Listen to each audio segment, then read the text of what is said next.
can handle the truth. You're listening to Republic Broadcasting Network, because you can handle the truth.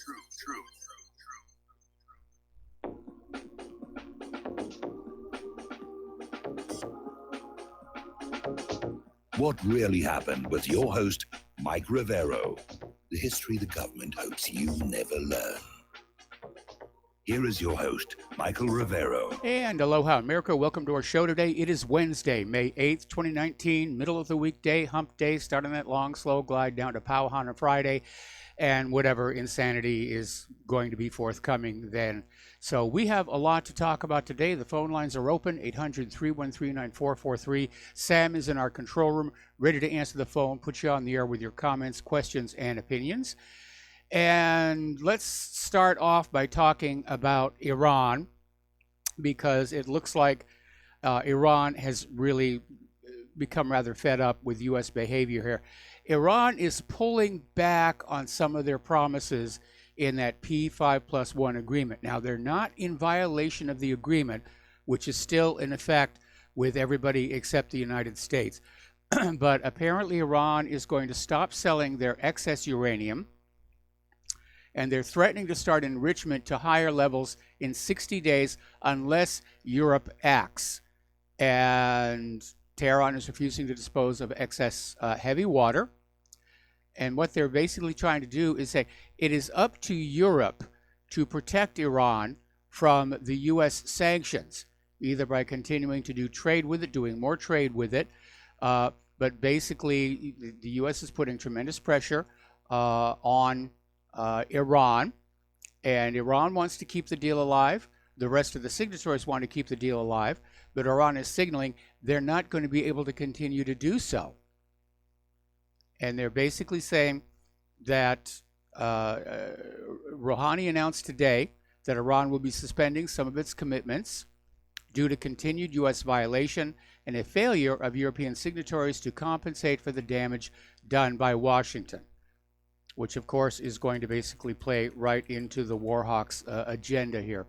But it's important to understand it's rolled back some of the pledges, but it stopped short of an outright violation of the pact. The pact is still in place.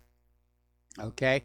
Now, Russia is basically coming on out and saying that this is obviously a response to this external pressure, that Iran is being provoked.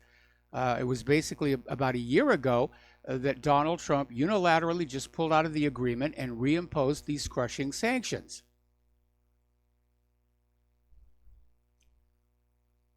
And Russian presidential spokesman Dmitry Peskov said, "We see the consequences of rash U.S. moves toward Iran. Of course, Russian diplomats will continue to discuss this topic with our European partners in order to work on preserving the viability of the accord." So Iran and Russia's foreign ministers are urging the Europeans to fulfill all their obligations for the JCPOA survival. The U.S. government has been arm-twisting Europe to pull out of the agreement, to stop doing business with Iran. And again, it's a provocation. Russia and China have fulfilled their obligations, but other countries, particularly on the European side, have failed to honor all of their commitments to the agreement. So the U.S. government wanted that agreement to go away, and it looks like it's about to happen. Trump has issued more sanctions on Iran in response to Tehran saying it was suspending some of its obligations. Trump has signed an executive order imposing sanctions on Iran relating to iron, steel, aluminum, and copper, which are exports from Iran. And the new policy is aimed at denying Iran revenue from metal exports that could fund its alleged but never proven nuclear weapons program. And apparently a U.S. official is warning investors, banks, and businesses in Europe not to work with Iran in the wake of the United States' unilateral pressure on Iran. This is the United States throwing its weight around again and saying, no, you only do business with the people we let you do business with.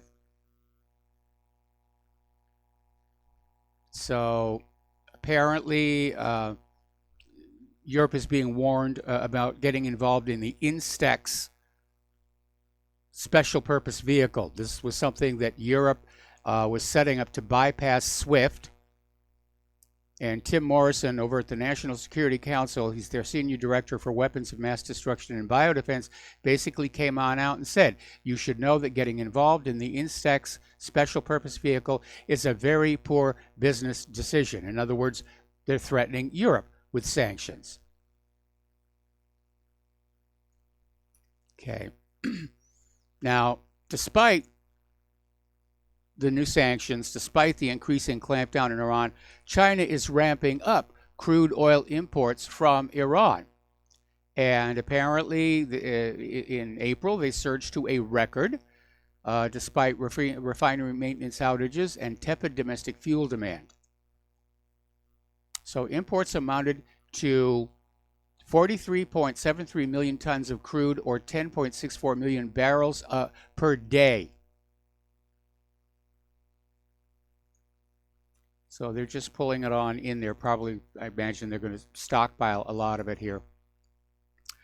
Mike Pompeo did a surprise trip to Iraq, and while he was there, came on out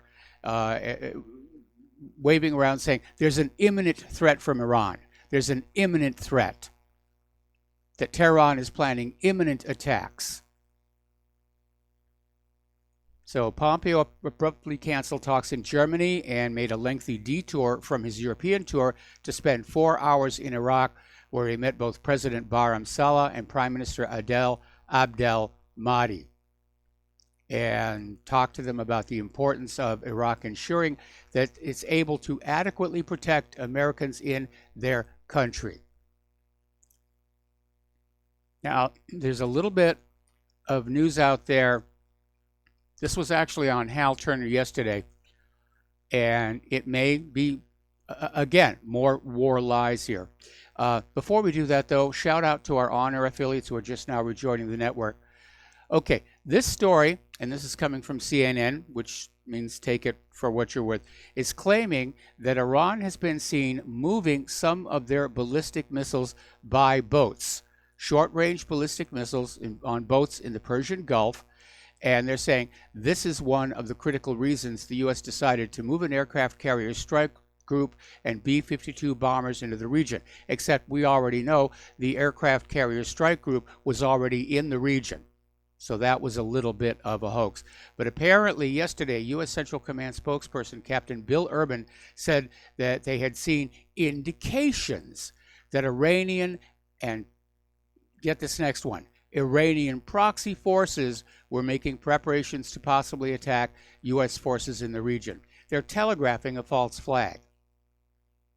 They really are. Over at antiwar.com, they have an article about how Trump is inching towards attacking Iran, how the Trump administration is deploying troops, warships, and bombers, with top officials talking about the possibility of attacking Iran. And analysts saying the U.S. appears much closer to such a war than at any time since Trump took office. So who's really calling the shots over there? Over at UNS.com, they have an article. Does Trump have control of his government, or is it his government?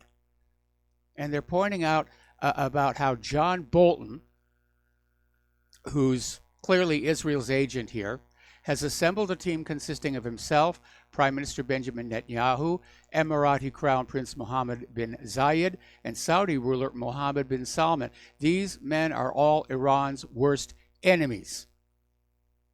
And this article goes on to state the purpose of the team is to produce a false flag event that will provide an excuse for Washington to attack Iran. And the speculation is that Israel will shoot down an American aircraft or attack a U.S. Navy vessel, and Washington will have the prostitutes and correspondents blame it on Iran. In other words, a replay of so many of these things we've seen before. They're liking it to a revival of the Northwoods Project that the U.S. Joint Chiefs presented to President Kennedy in hopes of setting up a U.S. invasion of Cuba. Fortunately, that one was canceled. Over in Syria, militants fired another 12 rockets from Syria's Idlib de-escalation zone towards Russia's Hmeimim air base in Syria. The rockets were all shot down by the air defense systems. Nobody was injured. No destruction was reported. And that 2 firing positions used by the militants were destroyed by Russian combat jets and Syrian troop artillery. Meanwhile, the Syrian army has liberated another town in northwestern Hama. The Syrian Arab army had repelled a series of counterattacks by Hayat Tahrir al-Sham-led forces trying to keep control of all the positions captured in northwestern Hama. And apparently intense clashes took place near Tel Otman, where the SSA eliminated at least 5 militants. Now, despite this, the Syrian Arab army has not been able to develop on its success and push further into the militant-held area. So apparently clashes are still ongoing. Getting on back to Mike Pompeo and Iraq, when he was in there, he was making this declaration that he wants Iraq to be an independent nation, a sovereign independent nation not beholden to any country, except, of course, the United States. Now, the Iraqi media is reporting that U.S. Army helicopters were once again spotted dropping food and supplies to ISIS terrorists hiding in the Anbar Desert. And apparently they're very deep in the desert. It's very hard to reach where they are, except by air. And the Army helicopters are taking stuff into them. Apparently this is approved by the U.S. government. So, this is not the first time U.S. helicopters have delivered aid to terrorists. The U.S. Army operates under an illegal coalition of similar evil countries, has been spotted delivering food and other aid to ISIS terrorists while the Iraqis were trying to clean their country from the terrorists in Saladin, Fallujah, Mosul, and Diyala. Okay. Yesterday we commented on this a little bit. There's an Israeli paper that claims to have the details of the still supposedly secret U.S. deal of the century for the Middle East. And it does suggest the creation of a Palestinian state on the Gaza Strip and some of the lands of the West Bank. The state will be called New Palestine. And the document doesn't specify the political structure of the new state, but indicates that democratic elections would be held within a year. Now, the Israeli settlements in the West Bank, which are illegal under international law, will be declared sovereign Israeli territory and remain under Tel Aviv's control, along with the addition of several other settlements, the outposts, the ones that Israel doesn't formally recognize. But they're going for all of that. Both Israel and New Palestine will use Jerusalem as their capital. However, the city will not be divided, but shared by both sides. Jerusalem itself will still be controlled by the Israeli Jerusalem municipality, but New Palestine will handle education, paying municipal taxes in return. The status quo in handling the holy sites will remain as it is right now. Palestine's ambassador to the United Nations, however, came on out and said that Kushner's peace plan, if it is indeed what has been reported in the Israeli media, is just a pretext for Israeli land grabs in the West Bank. And yeah, that's pretty clear. That's what's going on over there. Over in Germany, as you know, Mike Pompeo was touring Europe, and he just canceled his visit to Germany in order to go down to Iraq. He was scheduled to speak with Chancellor Angela Merkel, and this cancellation prompted a Süddeutsche Zeitung journalist to basically say that German-American friendship is in shreds, and it's already time to start thinking about a strategy for the post-Trump era.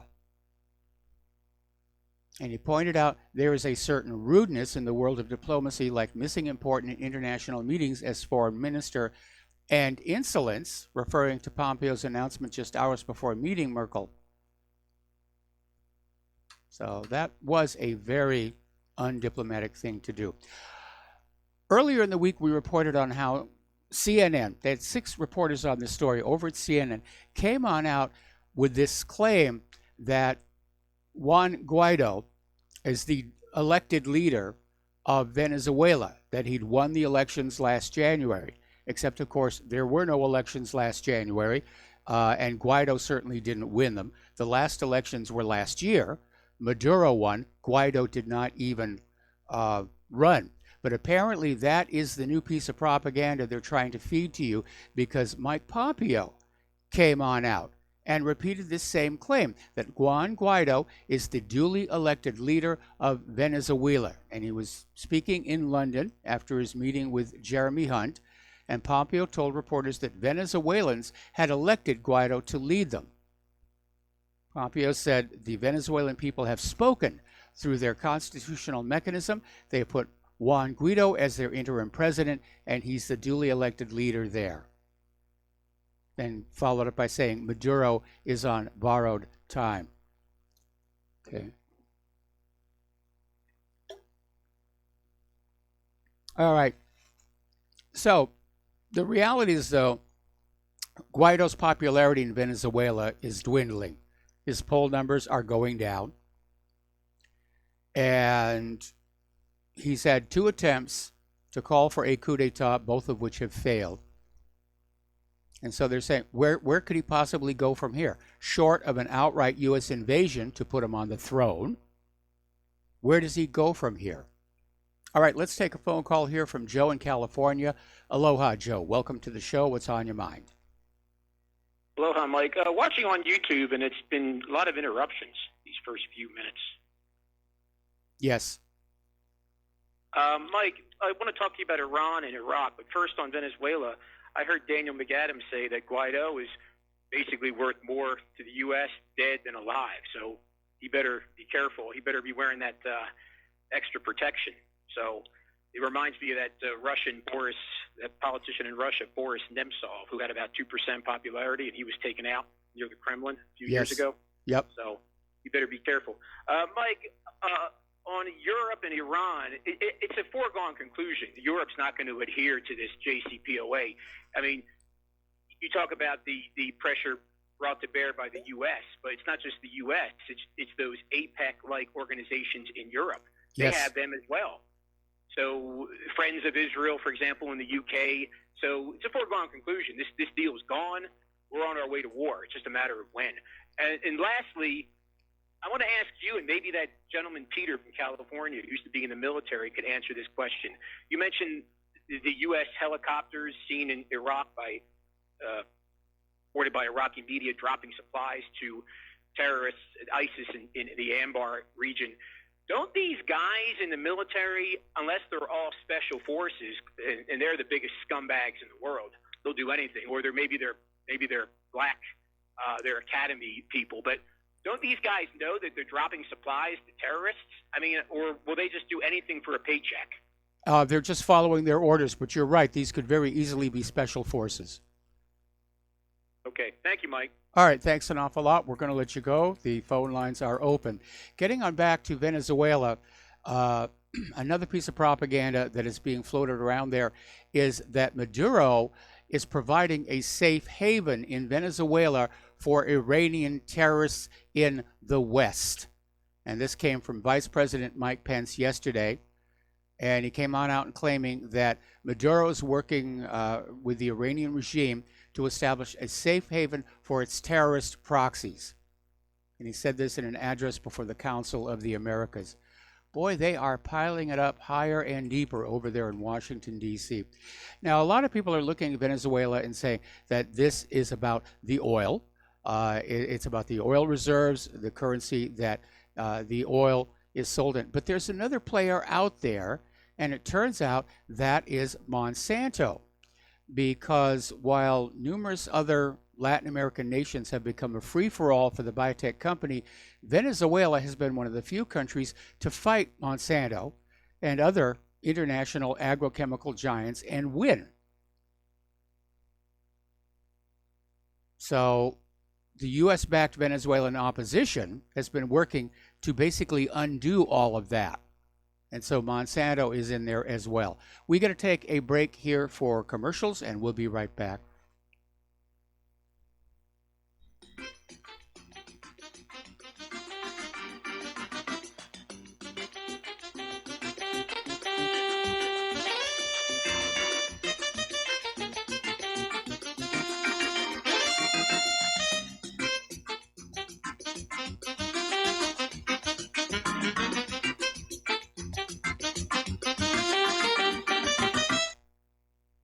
Corporate media dominates the American opinion. Finding independent voices that counter this avalanche is becoming increasingly difficult. With the endless corruption running rampant throughout our government, independent voices are needed more than ever to battle the offensive against our freedoms and liberties. As a listener of RBN, no one understands this concept better than you.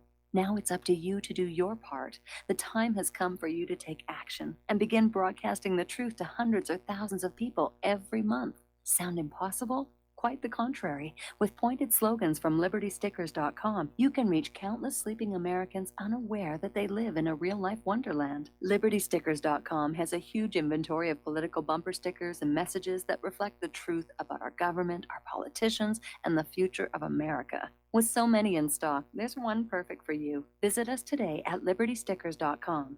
Again, that's LibertyStickers.com. Do your part. Your voice is important. Let it be heard. Folks, we're living in a world the likes of which we've never perceived any clearer than we do now. The plan for global governance has been in the works for generations and would have likely been achieved by now, but for the fact that the globalists left open their Achilles heel. With all their tools, Federal Reserve System, fiat currency, no child left behind, and then Common Core education introduced to our schools to dumb us down, vaccines, pharmaceuticals to lobotomize us, GMO foods, insertion of compromised or bought and paid for politicians, judges, mainstream media propaganda, all pieced together like a puzzle designed to ultimately bring the world under submission. But with all their strategy, they forgot one thing: knowledge. And knowledge is power. With knowledge, their bombardment is nullified. Folks, with that, as brilliant and knowledgeable as you've become, among the wisest audience of any radio audience in the world, and you are, I want you to take a moment to reflect and ask yourself, how much of that knowledge did I obtain from Republic Broadcasting Network? How high has my consciousness been raised since I've been a listener? How fast am I now able to discriminate truth from fake news by being a Republic Broadcasting listener? How clear am I now able to see the world since I've been listening to RBN? Ask yourselves those questions, folks. Then ask yourself, what is that knowledge worth to me? Like my morning coffee, how would I survive without it? A voice of truth in a sea of lies. Do we not all need to make sure it survives? Like public broadcasting, we are now finding we can only survive with listener support. Censorship, advertisers being attacked, truth itself being attacked. It's the only way through this. We at Republic Broadcasting humbly ask you to become a supporter. Look at your budget and make a determination of what Republic Broadcasting is worth to you and what you can afford on a monthly basis. Go to republicbroadcasting.org and pledge 20, 30, 40, 50, if possible, 100 a month or more if it's affordable. Click the donate button and become a regular monthly donor. Assure both us and yourself that Republic Broadcasting truth will continue to flow like that morning coffee. The network thanks you.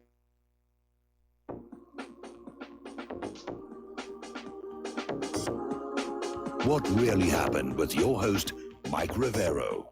Join Mike on the air. Call toll-free 800-313-9443. 800-313-9443. And aloha, America. Welcome back to our show. And yes, once again, RBN is asking for your help. And the postal address to send a check, money order, or if you prefer anonymity, cash, is Republic Broadcasting Network, 2251 Double Creek Drive, number 302, Round Rock, Texas, 78664. The phone number where you can do a credit or debit card donation or pledge to be a recurring subscriber is 800-724-2719, extension 1 during business hours, extension 3 at all other times. And again, for those of you who have been donating, our sincerest, heartfelt gratitude, because you are making a difference and you're making it possible for us to continue. Okay, so getting on back to the news here. Interesting little article that came out of Investment Watch blog. Apparently Russia and China are building and reopening over 455 bases along their north coastal areas bordering the Arctic Circle. It looks like the Arctic is going to be big business in the very near future. And this, of course, has prompted Mike Pompeo to basically come on out there and say, you shouldn't do this. And this has prompted a lot of people to say that with the exception of Alaska, the United States isn't really an Arctic nation compared to places like Russia, Canada, and Denmark. So from a geopolitical standpoint, Pompeo is trying to basically stick the U.S. nose into an area where it doesn't really have a legitimate reason to be. Over in Sri Lanka, they have emerged, somewhat surprisingly, as the loudest voice opposing the Indo-Pacific concept that New Delhi and Washington are jointly pursuing, pointing out that it's aimed at restraining China and even the greater Eurasia by creating these military unions between countries. And this strong statement issued by the Sri Lankan ambassador to Russia might also have been intended to alter the dynamics of his country's ongoing deep state civil war. Early this week, we commented on how satellites had shown that North Korea tested a missile, and analysts, of course, are looking at the pictures and have concluded that North Korea's newest missile bears a striking resemblance to one of the advanced Russian designs, and North Korea described it as a tactical guided weapon, and it appears superficially to be nearly identical to Russia's Iskander missile, which is a highly accurate short-range weapon capable of striking targets more than 150 miles away. And such a system has the potential to challenge missile defenses in South Korea and further escalate tensions in the region. It also shows that North Korea is developing new weapon systems, even as President Trump expresses optimism about a future deal with North Korean leader Kim Jong-un. Well, here is a classic example of mission creep, because Trump's summit with Kim Jong-un and his attempt to reach a deal was all about North Korea's nuclear weapons program.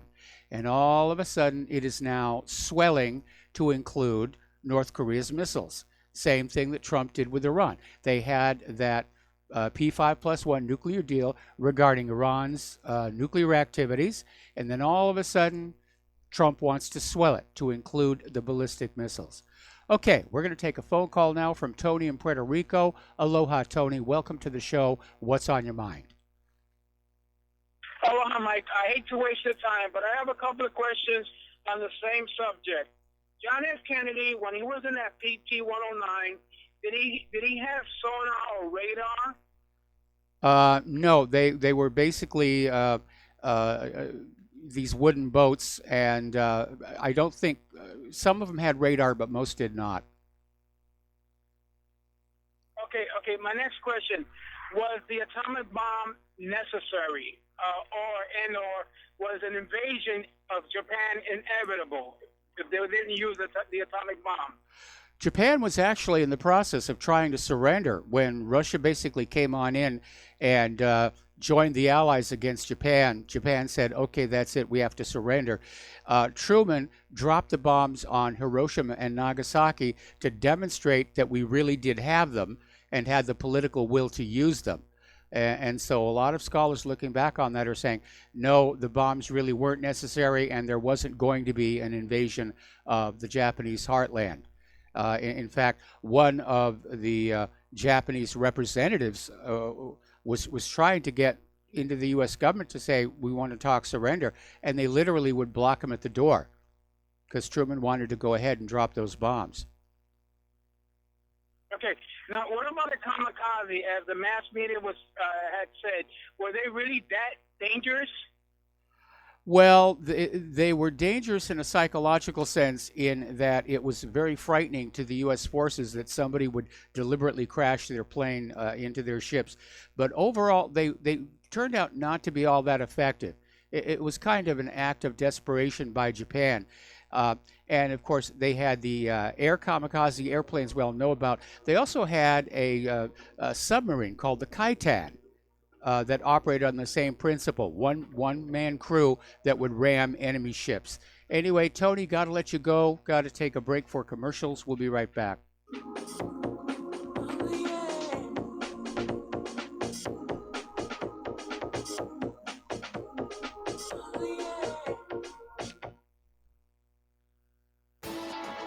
You are tuned in to the Republic Broadcasting Network. Visit our website by going to republicbroadcasting.org.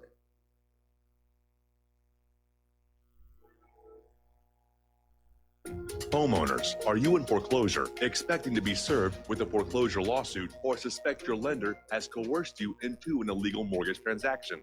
A huge number of mortgages made in the last 10 years have legal issues and are possibly defective. State laws and the U.S. Supreme Court have upheld that defective mortgage documents are grounds for foreclosure defense and for counterclaims in favor of the homeowner. If your mortgage has been sold or assigned since closing the loan, it may be defective and you may be paying the wrong party, and the lender may not have standing or the right to foreclose or collect payments under the law. If you would like to know if your mortgage is legal or not, or know if you are paying the right party, we can help. Our initial consultations are free of charge. We are not attorneys. We are legal researchers and work closely with experienced lawyers who know how to help you find the evidence to help you keep your home. Call toll free 1-855-2-KEEP-IT. That's 1-855-2-KEEP-IT today.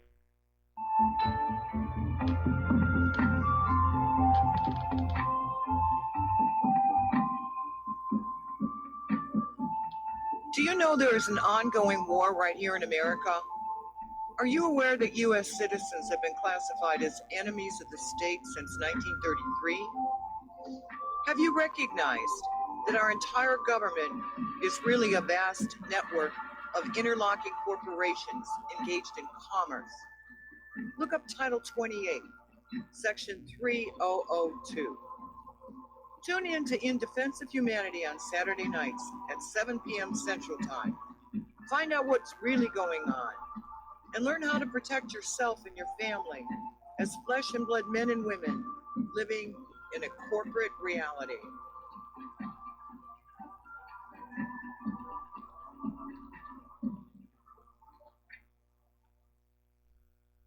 Without the right accessories, any guy can be off the mark. Whether you've invested thousands in your arsenal or you own a single trusted firearm, a visit to AROutfitting.com is in order. It's one of the finest online selections of tactical optics and AR parts and add-ons, like EOTech, quick target acquisition with no peripheral loss. Browse the full range of Nikon scopes and binoculars. AROutfitting.com can illuminate your world with Streamlight gun-mounted lights from keychain to large handhelds up to 1,100 lumens. Find some stability with Battenfield tactical bipods. AirOutfitting.com has CMMG gun parts, barrels, assemblies, handguards, part kits, and more, plus magful clips and magazines. I know I've got you excited, so take a breath. Head to AirOutfitting.com. The site's super easy to navigate and features a ton of technical info, including links to manuals. We also welcome vendor and manufacturer inquiries. Remember, if you don't see it, we can get it at AirOutfitting.com. What this country is coming to, I sure would like to know. If they don't do something by and by, the rich will live and the poor will die. Doggone, I mean the panic is on. Can't get no way, can't draw no pay. And aloha, America. Welcome back to our show. Now, over at the aircraft, rather at the Air Force, they are claiming to have had a successful test of a laser weapon being developed for stealth jets. And they call it the Air Force Research Laboratory Self-Protect High Energy Laser Demonstrator, which they were able to they call it that in order to use the acronym SHIELD. It's the SHIELD, Advanced Technology Demonstrator Program. And it's completed a series of tests where they successfully shot down several missiles with a ground-based laser. This all happened out at White Sands Missile Range in New Mexico. And they've developed this directed energy weapon that they say will eventually be molded into an aircraft pod. Fifth-generation fighter jets and drones will soon have the ability to destroy surface-to-air and air-to-air missiles with laser beams. So I wonder how they dealt with the thermal blooming issue. Let's see. Yeah, I'm getting emails. Apparently, for some reason today, YouTube is really not carrying my show all that well. At the moment, it seems to be okay, but yeah, earlier it was just bouncing around. Well, it's not like you need to see my face. Anyway, article coming out of Zero Hedge talking about America's defense budget and how it's actually a lot larger than you think. Now, in his latest budget request, Trump is asking for a near record $750 billion for the Pentagon and related defense activities. This is an astonishing figure by any measure. If passed by Congress, it will be one of the largest military budgets in American history, topping peak levels reached during the Korean and Vietnam wars. But that $750 billion represents only part of the actual annual cost of the national security states. There are at least 10 separate pots of money dedicated to fighting wars. They sort of spread it around so you don't really see just how much of it it is. And it's estimated, looking carefully at all the U.S. defense expenditures, our defense spending right now is over $1 trillion a year. And a lot of it is misspent. A lot of it goes to pork barrel projects. A lot of it simply vanished. Remember September 10th, 2001, Donald Rumsfeld got up there at the Pentagon and said, whoopsie, we've lost about $3 trillion. And it should have been a huge scandal, but fortunately for Donald Rumsfeld and the Pentagon, the very next day, 9/11 happened. And one of the aircraft slammed into the Pentagon offices that were trying to locate where that money had gone. Turning to our domestic politics, and apparently the House Judiciary Committee voted 24-16 to hold Attorney General Barr in contempt. I don't know what that really means, but they're just out there about that. Okay, FBI Director Chris Wray, I'm starting to have serious doubts about this guy. He said yesterday he does not consider that court-approved FBI surveillance is spying, and that he has found no evidence that the FBI illegally monitored President Donald Trump's campaign during 2016. Now, that puts him directly at odds with Attorney General Barr, who used that exact term of spying during his testimony. So, asked by Senator Jeanne Shaheen, a New Hampshire Democrat, if he would say the FBI is spying when it investigates suspected terrorists and robbers, Wray replied, well, that's not the term I would use. So they're weasel wording here. Now, Lindsey Graham was on Fox News last night reminding everybody that the author of the infamous Trump dossier, Christopher Steele, was on the Democratic Party payroll. And that, frankly, without that dossier, there never would have been the issuance of a FISA warrant. That was their entire case. So... Now, James Comey may be feeling the heat right now. Attorney General William Barr's comments on FBI spying. Again, there's a war over the narrative. The Democrats want the narrative to continue, Trump, Trump, Trump, Trump, Trump, Trump, Trump. And the GOP is saying, no, we need to look at just how we came up with this 2-year-long farce. We need to look at the spying and interference that took place in 2016, and mostly that seems to have been by the Democrats. So Barr has made plain he intends to examine carefully how and why Comey, as FBI director, decided that the Bureau should investigate 2 presidential campaigns, and if in so doing, any laws were broken. So Comey's out there, and I presume he's getting ready for a war. Another little article on the same thing, Information Clearinghouse. There were foreign intelligence agencies interfering in the U.S. election, but it was on the other side. There was a broad, coordinated effort by the Obama administration, with the help of foreign governments, to target Donald Trump and paint him as a Russian stooge. This is coming from Larry Johnson.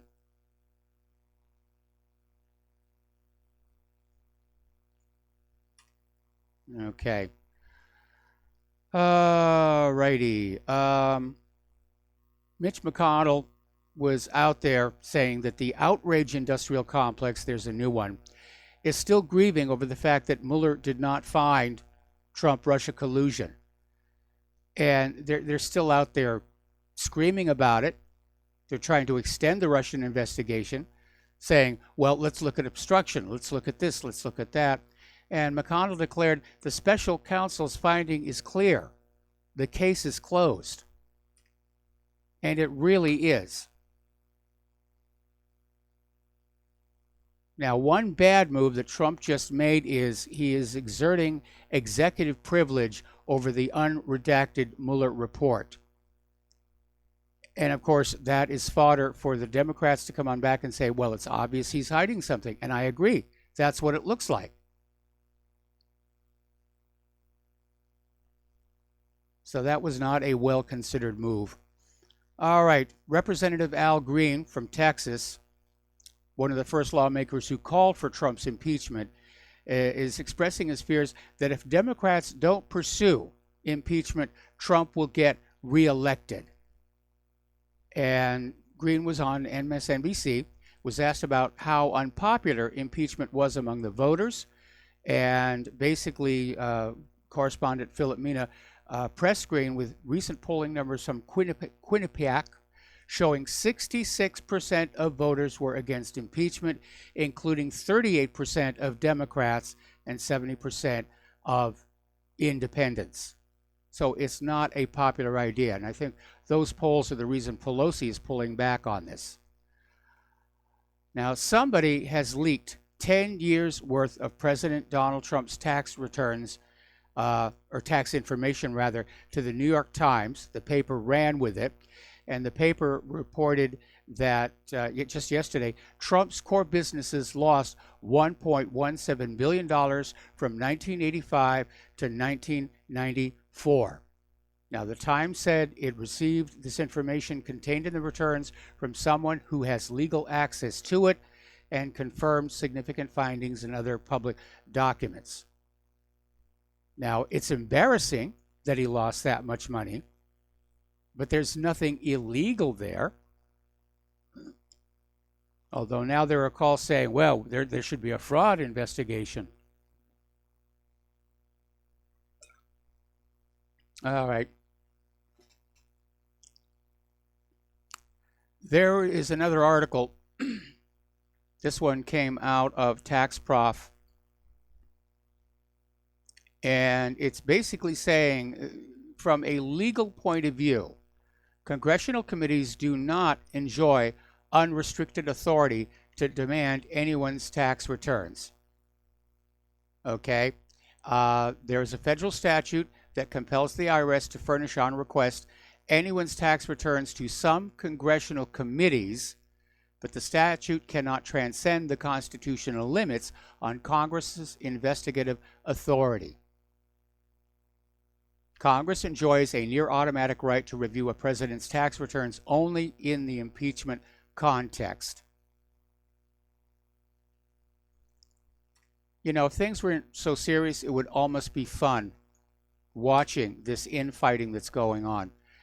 And I kind of have to wonder how this makes this country look to the rest of the world to see this right now. Another bad move by Donald Trump. Last Sunday, he retweeted a post by Jerry Falwell. And Falwell had tweeted that the president should extend his term to 6 years to sort of make up for the 2 years stolen by the corrupt failed coup. And Trump went ahead and retweeted it. And again, he wasn't thinking very carefully because it's being seized on to claim that Trump is planning on canceling the 2020 elections. Article 2 of the Constitution states the president shall hold his office during the term of 4 years. Another bad move by Donald Trump on that one. Well, Bill and Hillary Clinton last Sunday, during the last stop on their An Evening with the Clintons speaking tour, came on out and said that Brett Kavanaugh got what he deserved during his confirmation hearing because of his role in investigating the Clintons back in the 1990s in the Vince Foster case. And Bill Clinton said he didn't have any problem making us put up with 3 years of Vince Foster nonsense that was a total charade. And of course, longtime readers and listeners know that, yeah, there were legitimate questions about the death of Vince Foster, that it did in fact appear to be a murder made to look like a suicide. Whistleblower and political prisoner Chelsea Manning has been in jail for nearly 2 months, and she has submitted a new appeal to the federal court asking for her release from jail. She is in jail, has been in jail since March 8th, for contempt of court after she refused to testify before a grand jury impaneled to bring charges against WikiLeaks publisher and journalist Julian Assange. And Chelsea is saying that to cooperate with the grand jury would be a betrayal of her beliefs about the grand jury process, and this grand jury in particular. And this is all going to be a frame-up anyway, because supposedly Assange is going to be extradited back to the United States of America for a failed attempt to break into a government computer in partnership with Chelsea Manning. The problem is the statute of limitations for that crime has already expired. More alarmingly, we're getting this from Karen Kwiatkowski. There are reports that Julian Assange is being force-fed psychotropic drugs in Belmarsh prison. And apparently he's being treated with a chemical known as BZ. BZ is a powerful drug that produces hallucinations. And I think the obvious reason there is when Assange comes back to the United States of America, they want him in a mental condition where even if he comes on out and says, Seth Rich was the leak, you know, they can say, oh, he's hallucinating. His mind is gone. His mind is broken. We broke it. All right, let's talk about the economic news. For most of the day, it looked like the stock markets were going to at least start to recover from the losses they suffered yesterday. But right at the close of the market, everything fell off a cliff. The Dow, I think, is 2 points in the green. NASDAQ and S&P are down in the red. And it's prompting people to ask, if the stock market is falling this much already, what is going to happen if there is no trade deal with China by Friday? And there may well not be. China's very angry at Trump's announced new tariffs. China's very angry at U.S. warships sailing in the Taiwan Straits in the South China Sea. It's a very heavy-handed foreign policy to be out there swinging your sabers at the other guy at the same time you want preferential trade treatment. I think China probably is thinking that maybe the U.S. market isn't that attractive anymore. Okay. Everybody's speechifying in the wake of Attorney General Barr's contempt ruling. And the committee chairman, Gerald Nadler, is out there saying, we're in a constitutional crisis. And we may have been for quite some time. Okay. DoubleLine Capital's Jeff Gundlach, in an interview with CNBC's Scott Warner, warns that the bear market is just getting started. And he is predicting there's better than a 50% chance that the trade talks will, in fact, collapse. And he also said there are other risks posed by the surging U.S. debt. Over at Shadow Stats, their John Williams came on out in an interview on USA Watchdog saying the real U.S. unemployment rate is 21.2%. That is close to what it was during the Depression of the 1930s.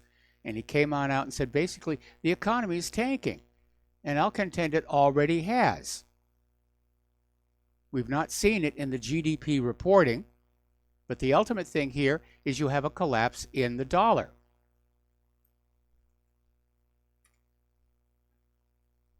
Another story, this one from Zero Hedge. and they're talking about how the CPB, Netherlands Bureau for Economic Policy Analysis, world trade volume fell 1.8% in the 3 months to January compared to the preceding 3 months. And they're talking about a global downturn, a synchronized global downturn in manufacturing. So the news is not good out there. And Donald Trump, now this article is out there saying that he's going to infuriate the Democrats. I think he's going to infuriate a lot of Americans. Actually, we have to take a break for commercials. We'll be right back.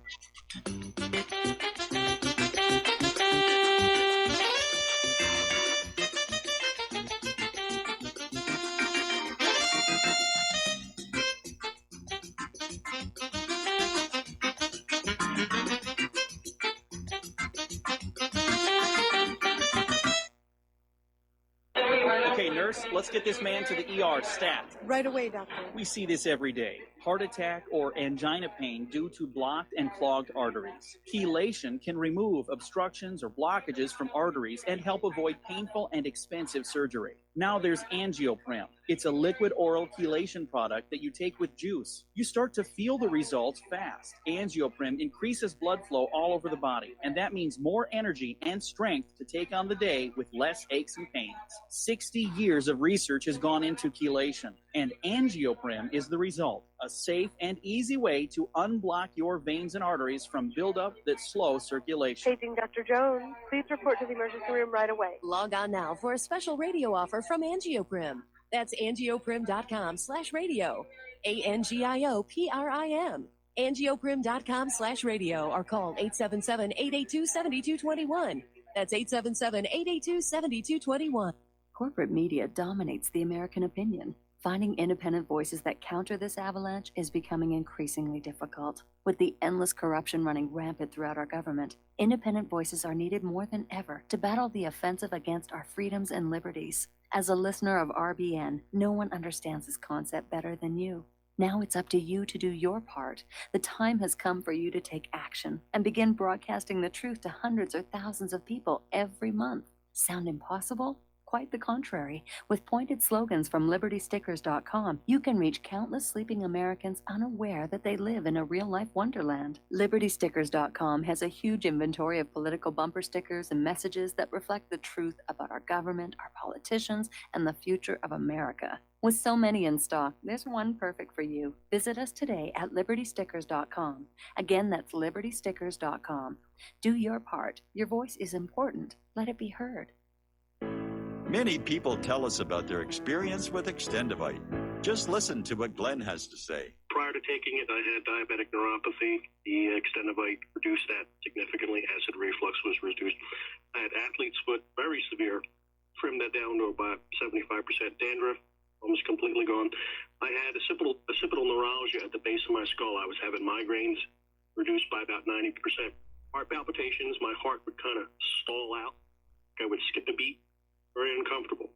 And when walking from downstairs going to sleep, by the time I got to the bedroom, which is just one flight of stairs, my heart was pounding coming out of my chest. My vision was blurry. This completely solved that problem. Great product. Thanks. Tell us your story. Get Extendivite today. Call 1-877-928-8822 or visit heartdrop.com. Extend your life with Extendivite. Some are maxed out all their credit cards. Some are working 2 jobs and living in cars. Minimum wage won't pay for a roof, won't pay for a drink. If you gotta have proof, just try it yourself, Mr. CEO. See how far $5.15 an hour will go. Take a part-time job at one of your stores. I bet you can't make it here anymore. And aloha, America. Welcome back to our show here. We're going to go to the phones now to Joe in Tennessee. Aloha, Joe. Welcome to the show. What's on your mind? Hey, Mike. You covered 3 stories I'd like to comment on, and they all show that, to me anyway, that Trump is doing what we elected him to do. Not in every way, but on these 3 stories. And one is with Barr, and Barr being, get contempt by the Congress. I'm happy about this. I want to see a fight between the deep state and the Attorney General and the President. I want to see them go out. It tells me that the Congress and the Clintons behind the Democratic Party, they're all scared to death of Barr and where these investigations are going to go. This is a preemptive slander. That's all it is. Yes. And it's obvious. I mean, he didn't do anything wrong. He's not releasing grand jury material. Well, that's against the law. So on its face, it's ridiculous. Anybody with any ability to reason on their own knows it. And the only reason they're doing it is so they can say, oh, the man that the Congress found in contempt is indicting Hillary Clinton. The other story I'd like to comment on is Germany, and I think it's good that the Germans are angry at us. The Germans are a big CIA-controlled deep state colony. They run the EU. They brought immigrants into Europe. They're destroying Europe through Angela Merkel. They're corporatists. And, I'm glad to see that they're angry at Trump and the U.S. administration. That's a good thing. I hope Europe collapses, and I hope Germany, they've been eating our lunch on trade and taking advantage of the fact that they don't have to pay any military or they pay very little for their defense appropriations compared to the Americans. So I'm glad to see that. And the third issue is the Chinese. I'm really glad Trump was elected to go to have a trade war with the Chinese. He was elected to bring steel back to this country and to help bring manufacturing. If the Chinese are mad, then good. That means that Trump, in my view, is playing hardball. He's not rolling over like the Wall Street corporatist would, selling out all our industries to China, like the Clintons and the Obamas and the Bushes. So yeah, I'm all three of these stories are pleasing to me, and of course, there are things that Trump hasn't done that he promised. But on these three stories that you brought up earlier, I'm all for the way they're playing out. And I think that if the Chinese don't like our Navy, sailing our boats through international waters, that's tough. You know what? I mean, those ships have a right to go through the Taiwan Strait. That's well, first of all, let's back off. Some of those waters are in dispute. China is saying they're not international waters; they're territorial. But my point about the way Trump approached the trade negotiations with China is, at the same time that you are sitting down and trying to negotiate a favorable trade agreement to rebalance trade between the two nations, you don't go on out and do things that are going to deliberately antagonize your opposite party. And that was where it really didn't seem to make a lot of sense to me. Well, yeah, but I mean, there's certain principles that we've always stood for as a nation, and that is the freedom of the seas. I mean, the Chinese can build an island somewhere and then claim it. Well, that if it's international waters, and it has been for thousands of years, that's too bad on the Chinese. I mean, they claim islands. They're building islands near the Philippines. But I'm just saying the timing.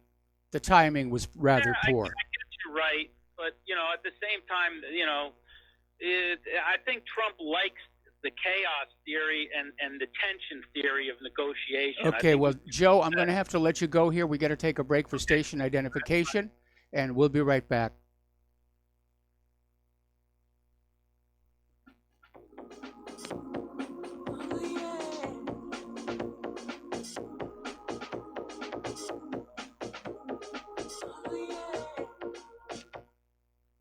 Extend your life with Extendovite. When your doctor tells you you have bad cholesterol or blockages in the arteries, what do? When diet and exercise is not enough, we try medications and hope for the best. For the last 2 decades, I have been telling people about a natural method to help solve these problems and more.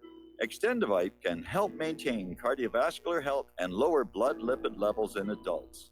The 7 herbs in Extendovite are known to work together synergistically to get the results we hope for. There are many testimonials on Extendovite's effect on circulatory-related ailments. Get Extendovite today to start your journey back to a healthier life. To order, call 1-877-928-8822 or visit heartdrop.com or see us on amazon.com. Extend your life with Extendovite. This is RBN, the Republic Broadcasting Network.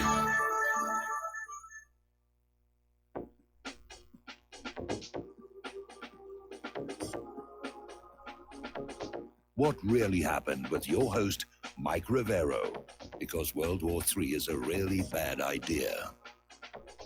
Here is your host, Michael Rivero. And aloha, America. Welcome back to our show. Here we're talking about the economic news, and apparently China is saying that they will have no choice but to respond to the increase in tariffs, meaning they're going to put more tariffs on U.S. imports.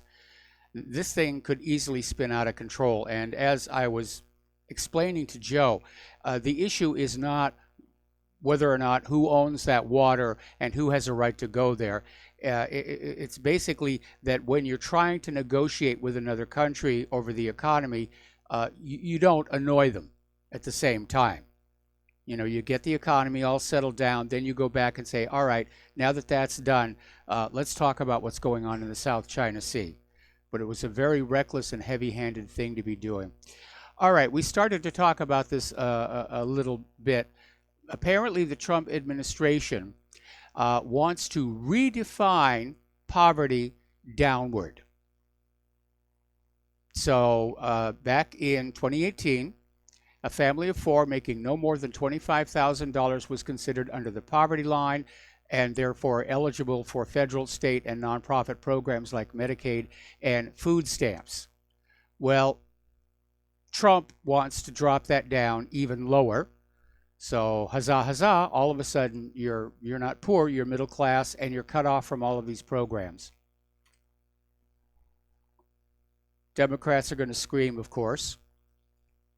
Let's talk about Deutsche Bank. Deutsche Bank has been around for a very long time. They've got a good public brand, if you will, but they haven't been doing all that well.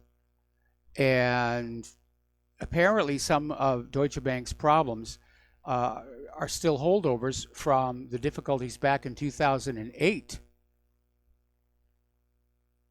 And a lot of experts are looking at Europe and saying they're really not bringing their banks into line.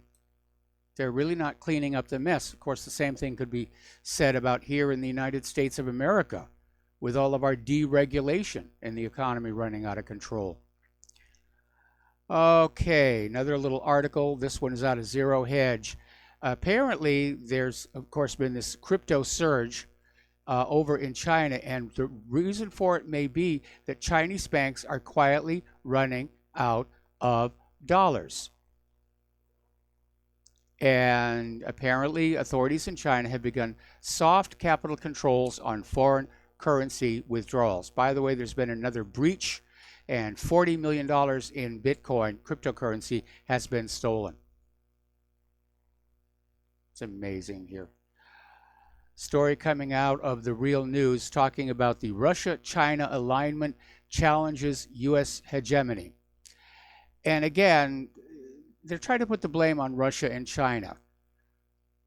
But the United States is an empire in decline. It's losing influence around the world, politically, economically, and all Russia and China are doing, they're stepping in to fill the vacuum.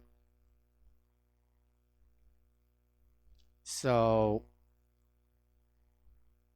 this article is saying foreign policy is not focused on the United States. It's focused westwards toward Central Asia and Europe as part of the One Belt, One Road initiative. And that's absolutely what China is trying to do. I think that China is going to write off the United States. They're going to write off this hemisphere. When they get that One Belt, One Road system up and running, there's going to be an incredible amount of commerce between the Far East and Europe, probably down into Africa as well at some point. It's literally going to change global commerce. That's one reason why the United States is so upset. Okay, we're going to take a phone call now from Da in Illinois. Aloha. Welcome to the show. What's on your mind? Hi, yeah, this is Dan. Did you see a story about Israel is sending 1,000 soldiers to Honduras to train troops, police on border protection. Yes, I did, and I put it up at whatreallyhappened.com. I wasn't going to talk about it here on the radio show, but I think this is like the first time Israel has sent that many of its own troops to a foreign country. Well, it says here, this would be the second time Honduras allowed foreign military personnel and the first time in Israel's history to send troops abroad. Okay. Yeah. To train troops for border protection, stop migrants fleeing to U.S., especially children, and fight drug trafficking, investigation, and counterterrorism will be offered as well. Okay, I didn't know if you had seen that or not. Yeah, I did see that, and it certainly sounds good, and I'm certain that a lot of people would like to see the migrant hordes from Honduras get slowed down a little bit.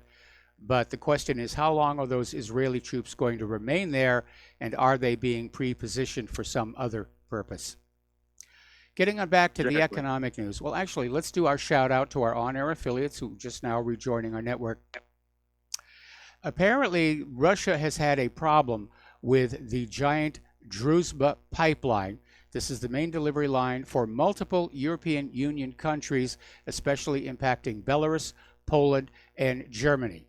Now, Russia is Germany's largest energy supplier, and this blockage is going to turn into a financial disaster.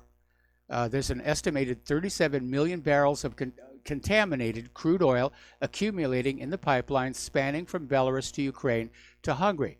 Now, this is not a technical disaster. Apparently, this was done intentional. They're saying it was the result of organized crime and an attempt to cover up mass theft on the part of the oil executives. 4 people have been arrested.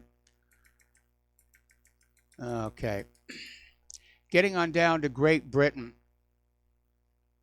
A Tory grassroots revolt has been threatened on June 15th if the Prime Minister does not set out specifics as to when she will leave Downing Street. But apparently a Downing Street spokesperson said Mrs. May is not planning to bring forward her departure.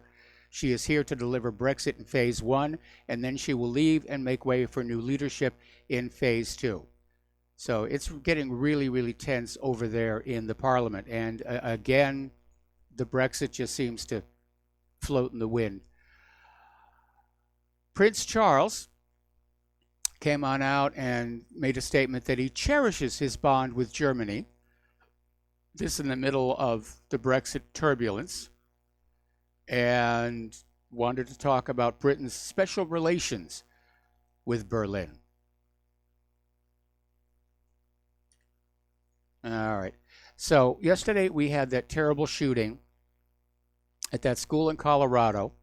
Gun grabbers were quick to jump on the fact that this is pretty close to the 20th anniversary of Columbine, and the fact that this high school was actually rather close to Columbine.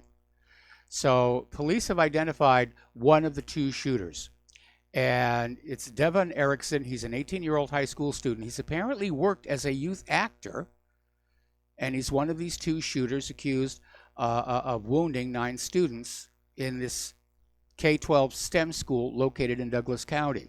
Now, one of those students, 18-year-old Condrick Castillo, has subsequently died of his injuries. So one of the shooters pulled a gun out of a guitar case in a classroom and opened fire. And apparently, this Kendrick Castillo, literally, he got shot trying to take down the shooter. Now, the other little oddity here is they originally said they had 2 boys in custody. The younger one, they've now said, is actually a girl who is transgender, hasn't actually begun the process of medically converting over, but was dressing and acting like a male, and from the appearance they thought that she was a he. So they've got this transgender male.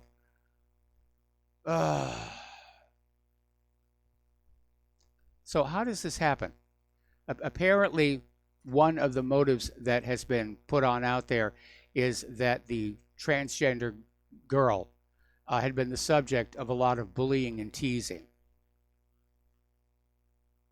All right, we're going to take a phone call now from Dustin in New Jersey. Aloha, Dustin. Welcome to the show. What's on your mind? Another sign of a decadent, declining country. I would absolutely agree. I mean, when did Sticks and Stones Won't Break My Bones stop being relevant? Yeah, but Mike, you look at what's going on in Washington. That's the fish rots from the head down. That's our supposed leadership. These are the people that are supposed to be leading us. They're all losers. I mean, but look at how it affects everybody here. You know, I mean, I'm still waiting, Mike. I'm still waiting for the wall to be built. I'm still waiting for the infrastructure thing to go on. Like I said over and over, there's nothing being done. It's just rotting away. Yep. You know, and Mike Pompeo, when he made that speech about the Arctic, did you listen to his whole speech? Because he mentioned at the one part of he basically said that's to connect the Silk Road, the new Silk Road. He said that. Like, he actually came out and said that, the Belt and the Road is the new Silk Road. Yes. So that's part, so they know, like, our government knows we're in decline. Like, they know we can't stop this, folks. No, we can't. It'd be a world war. It'd be, at that point, it's over. You just can't stop this process. I was just seeing that they did a deal with the Philippines or something, the Chinese, with the Belt and the Road now, or Malaysia or something. I mean, it's Italy, Greece also signed up now. I mean, Italy's in the heart of Europe. Yes. No, but do you see the United States going there and building infrastructure? Well, not at all. Like not at all. The problem is the Chinese concept was absolutely brilliant. A secure, wave-proof, if you will, transit corridor connecting the Far East with Europe. And that was what made the original Silk Road so influential. It's just bringing that trade across. When modern shipping came around, the original Silk Road fell into decline. It wasn't needed anymore. It wasn't as fast. But by building up with this new rail system, yeah, they're going to bring it back. And there's nothing the United States can do about it. The United States cannot compete. This Silk Road, new Silk Road, is going to be a lot faster than commercial shipping could ever be. And along with the fact that the U.S. can't compete in manufacturing and nobody wants our agriculture.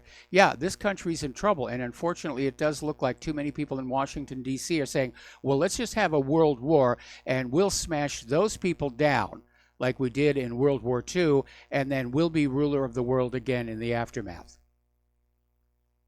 And Mike, Peter, who called in yesterday talking about, like, Mackinder's theory, he's absolutely right, because, I watched this thing by rail.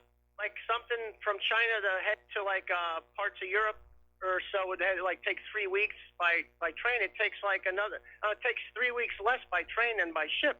Yes. So I mean, it's the rail system, and that's landlocked. So it's a lot easier to protect landlocked, because remember, the only thing we got more than the rest of the world is a lot of aircraft carriers. But when you cut them out of the equation, what do you got left? Absolutely. Yeah, And I just think, I'm thinking back. Remember when the war, like when Trump launched those missiles in Syria? Like, wasn't yes. John Bolton? John Bolton was in his cabinet at that point, right? Yes. I think. But like, he still has the dude in his cabinet. That's what I mean. Like, I don't think Trump's not. These people aren't going anywhere. I just don't see Trump. I don't see Trump helping Assange. I don't see Trump getting rid of these people, and these people are bad news. Now, if Trump doesn't get rid of these people, something nasty going to happen, because, like, it just don't seem like he cares or standing up, and then they're all diddly-dallying with subpoenas still, and they subpoenaed Trump Jr., Yep. his son. I'm like, and then Trump's throwing more tariffs on, like China, and then you got throwing sanctions on, do you see he threw sanctions on Iran for steel Yes. now, aluminum, copper? Oh, my God. things get any worse? You know, I mean, geez. Yeah. I don't know. Like, you know, like our leadership is just diddly dallying. I don't see any real people in Washington anymore at all. You know, it's just. Yeah, they all seem to be sociopaths, but again, they're relying on history, because every time the United States government has gotten the economy into this much of a mess, they get out by getting involved in a world war. Crash of 1907, get out of it with World War I. Crash of 1929, get out of it with World War II. Crash of 2008, and we're already in a world war. I mean, let's stop, you know, being fuzzy about it. When you look at how many military actions the United States is engaged in around the globe right now, even the Nazis didn't reach that far with their military adventurism. So, yeah, this is World War III. Welcome to World War III, and, you know, have a program. And, you know, I hate calling in bashing on Trump all the time because, like I said, I voted for the dude, but I'm not the president of the United States. I voted for somebody who ran a campaign saying he was going to, you know, do this and do that and not get involved in this or that. But, Mike, you know, I don't know if you talked about it, he put somebody in charge of the EPA who said this Roundup is like, doesn't cause cancer. Did you see that? Yeah, I saw that. And also the FDA has come on out and said they're going to reapprove it. Well, I mean, how can anybody tell me he's on our side? He's not. You know, he's on the side of big business. Yeah. All right, Mike. Have a good show. All right. Thanks an awful lot. And we're going to let you go. The phone lines are now open. And getting on back to the news here. Okay. Over in Poland, there was this woman, 51-year-old woman, and she has been arrested for defacing one of Poland's most revered Catholic icons, the Madonna of, and I can't even begin to pronounce this, and apparently what this woman did, and I'm kind of wondering how she had enough time to do this, but she painted an LGBT rainbow halo around the head of Madonna and that of the baby Jesus, and apparently they found several dozen posters of the Virgin Mary with the rainbow-colored halo in the woman's home. So they're basically, she's in trouble. She's in trouble over there. So looking at the article, it looks like she didn't actually get to the original artwork itself. She merely made up a poster to do that. Okay, presidential candidate Cory Booker has refused to answer repeated inquiries into whether or not he'd consider jailing American citizens who refuse to give up guns that they have lawfully purchased. Now, Booker is running on an anti-gun platform. He appeared with CNN's Poppy Harlow to discuss that his plan, if he wins the White House, he will implement executive action on gun control. He's going to close dangerous loopholes in gun sales, cracking down on unscrupulous dealers and gun manufacturers, and investing in communities impacted by gun violence. Well, those are all great-sounding talking points, but the problem is there are limits to what a presidential executive order can do, or at least there are supposed to be. There are supposed to be instructions to the executive branch. The president can't issue an executive order that applies to ordinary citizens. It's important to keep that in mind here. Turning now to social media. So let's see, hang on a second. Facebook is banning right-wingers for political heresy. And this is coming from an interview in Sputnik with a cybersecurity analyst and former U.S. congressional candidate, whose name I forgot to include in my cut and paste. Now, back on the 3rd of May, Trump did direct criticism at tech giants in Silicon Valley for banning right-wing users and media pundits. Okay, we got to take a break for commercials, and we'll be right back.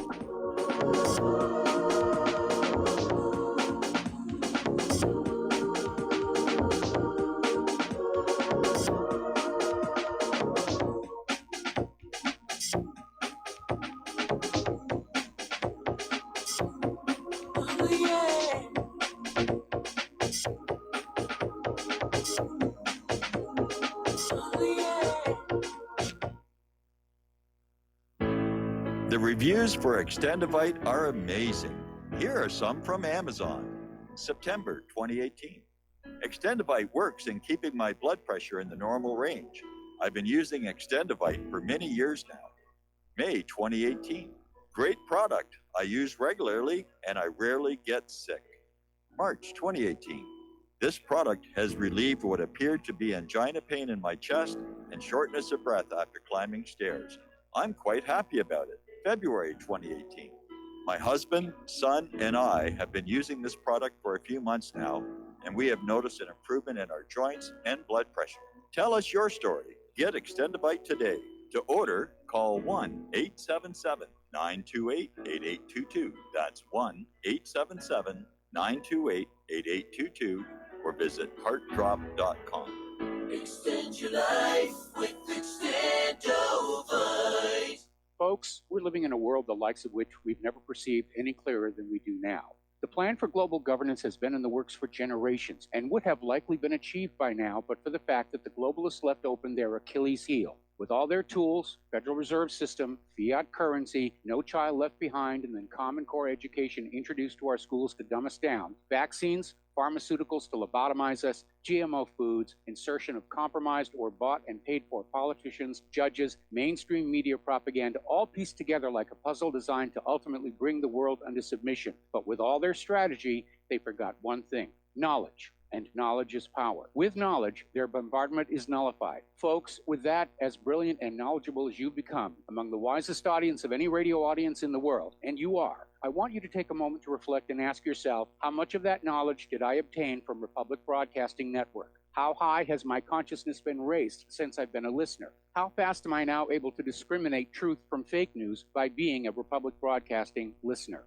How clear am I now able to see the world since I've been listening to RBN? Ask yourselves those questions, folks. Then ask yourself, what is that knowledge worth to me? Like my morning coffee, how would I survive without it? A voice of truth in a sea of lies. Do we not all need to make sure it survives? Like public broadcasting, we are now finding we can only survive with listener support. Censorship, advertisers being attacked, truth itself being attacked. It's the only way through this. We at Republic Broadcasting humbly ask you to become a supporter. Look at your budget and make a determination of what Republic Broadcasting is worth to you and what you can afford on a monthly basis. Go to republicbroadcasting.org and pledge $20, $30, $40, $50, if possible, $100 a month or more if it's affordable. Click the donate button and become a regular monthly donor. Assure both us and yourself that Republic Broadcasting truth will continue to flow like that morning coffee. The network thanks you. We will not go down in the night without a fight. You can burn up our mosques and our homes and our schools, but our spirit will never die. We will not go down in Gaza tonight. And aloha, America. Welcome back to our show here. We're talking about social media and how it's just open censorship. They're not even trying to hide it. And apparently, Twitter just suspended a slew of pro-Trump accounts, including the MAGAphobia account, which was set up by commentator Jack Posobiec to track violence against Trump supporters. So the MAGAphobia account had defined the word as an irrational, unfounded fear of Donald Trump or his supporters. I guess they, or bigotry toward those who voted for him. And there was a lot of violence. Okay, we're going to take a phone call. Sherry in Texas. Aloha, Sherry. Welcome to the show. What's on your mind? Hi, Mike. Yeah, Trump. What's on my mind is when you said about him lowering the poverty level. Yes. And that really struck a chord with me because I want more of our handouts and less of Washington handouts, because Washington gives to the. This is sort of a Apostle Thomas view.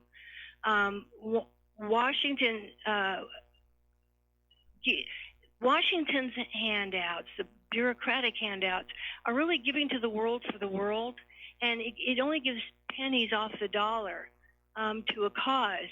But I think as volunteers, we can give to Spirit for spirit. In other words, we're giving from the heart, and we can do more of that if they won't tie our hands, and so we can give that way. I know food pantries can work really well now. Now there needs to be a program for milk, eggs, dairy products, because that's not something you're going to find at a food pantry. Those are things that you need, mothers need for their children. Yes. And things like that. But there's a lot of things like our HEB here in Texas is giving now day-old things, stuff that's getting close to expiring. Yep. They're bringing them to the centers, and oh my gosh, it's fabulous. And that whole thing started with the Episcopal Church, with the good Gillespie family here at the Episcopal Church, and we went all around and we introduced the town to it. And it's really been, we now have a whole new building, and it's just going like crazy.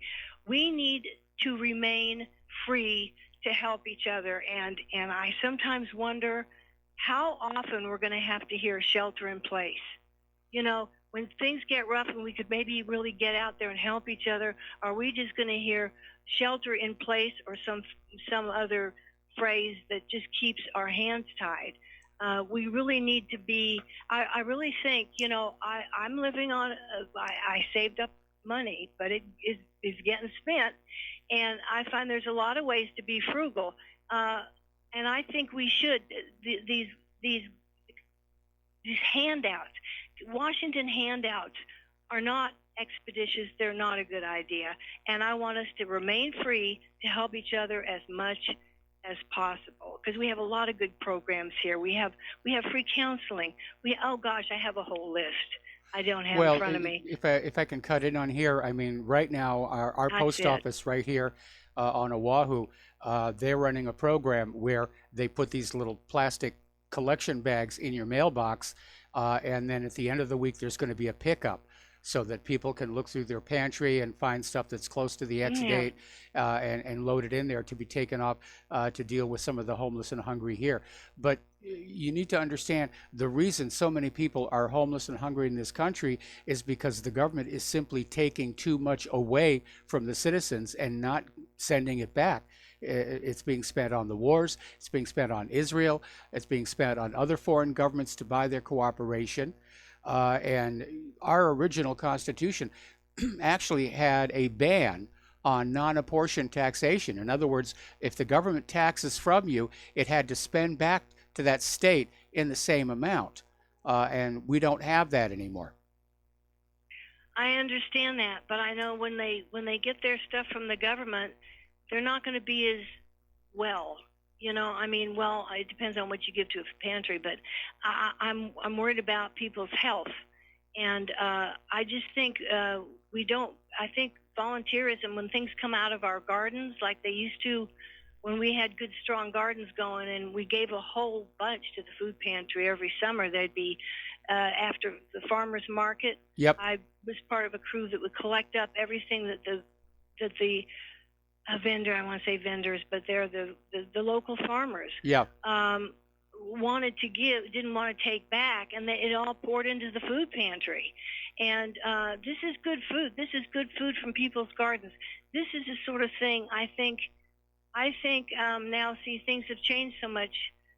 So many of our farmers have been forced into canning businesses where you can buy their stuff already canned, and because they can't afford their so many of our farmers have town. been forced into bankruptcy, and don't forget, because of the flooding in the Midwest, we're going to be looking at some serious food shortages toward the end of the year. But it's not just food that's the issue. We're talking about people all of a sudden not being able to pay their rent or pay their phone bill or pay for medical care for their kids or any of that stuff. And you know, Trump is trying to balance the budget to spend more on war and less on the people. All right, so got to let you go, Sherry. Got to take a break for commercials. We'll be right back.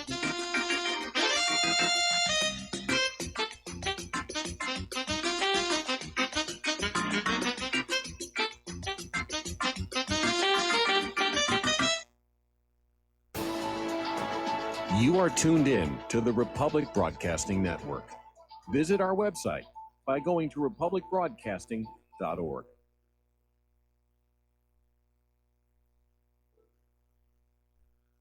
Homeowners, if your lender has gone out of business or sold your transaction to another lender or servicer, you may be the victim of a wrongful foreclosure, resulting in the loss of your home. If you've already lost your home, are in foreclosure, or even in good standing, you can challenge the mortgage transaction's illegal issue, and your property can be restored to you, and your foreclosure can be stopped or reversed, and the mortgage transaction declared unenforceable. State laws, U.S. title codes, the Uniform Commercial Codes, and U.S. Supreme Court rulings have upheld that defective mortgage documentations can reverse or stop foreclosures and enforce property title claims in favor of the homeowner. We are having successes in stopping the process of foreclosure, the enforcement of the foreclosure judgments, the sale of property, and evictions after the sale. We are not attorneys, and we don't give legal advice. We are a professional team of legal researchers, providing forensic mortgage audits and expert witnesses. We have the knowledge to produce the evidence and enforce laws regarding your legal issues. We've been in business for 12 years without a complaint. Consultations are free, and we provide a free title search to confirm if your mortgage has legal defects. Please call 855-253-3748. 855, the number 2, keep it today. Do you worry a lot? If you're forgetful, nervous, moody, or overwhelmed, chances are you're not protecting yourself from the ravaging effects of stress and anxiety. No matter the cause, ongoing stress and elevated levels of the stress hormone cortisol can rob your memory, your health, your quality of life, and your future. Now you can combat the effects of stress and anxiety while improving your memory and recall at the same time with the dietary supplement Calm and Clever. Studies show that the ingredients in Calm and Clever reduce cortisol by as much as 30% in as little as 1 to 2 weeks and increase your ability to recall facts, names, and numbers in 4 to 12 weeks. Calm and Clever was created by scientist Kurt Hendricks, a principal investigator in 2 NIH-funded studies on Alzheimer's disease. Try Calm and Clever for 2 months. You'll feel the difference. Call 1-800-758-8746 or go to calmandclever.com. Without the right accessories, any guy can be off the mark. Whether you've invested thousands in your arsenal or you own a single trusted firearm, a visit to AROutfitting.com is in order. It's one of the finest online selections of tactical optics and AR parts and add-ons, like EOTech, quick target acquisition with no peripheral loss. Browse the full range of Nikon scopes and binoculars. AROutfitting.com can illuminate your world with Streamlight gun-mounted lights from keychain to large handhelds up to 1,100 lumens. Find some stability with Battenfield tactical bipods. AROutfitting.com has CMMG gun parts, barrels, assemblies, handguards, part kits, and more, plus magful clips and magazines. I know I've got you excited, so take a breath. Head to AROutfitting.com. The site's super easy to navigate and features a ton of technical info, including links to manuals. We also welcome vendor and manufacturer inquiries. Remember, if you don't see it, we can get it at AROutfitting.com.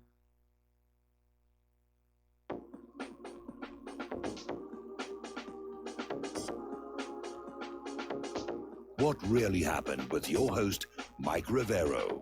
Visit us online at whatreallyhappened.com. Here is your host, Michael Rivero.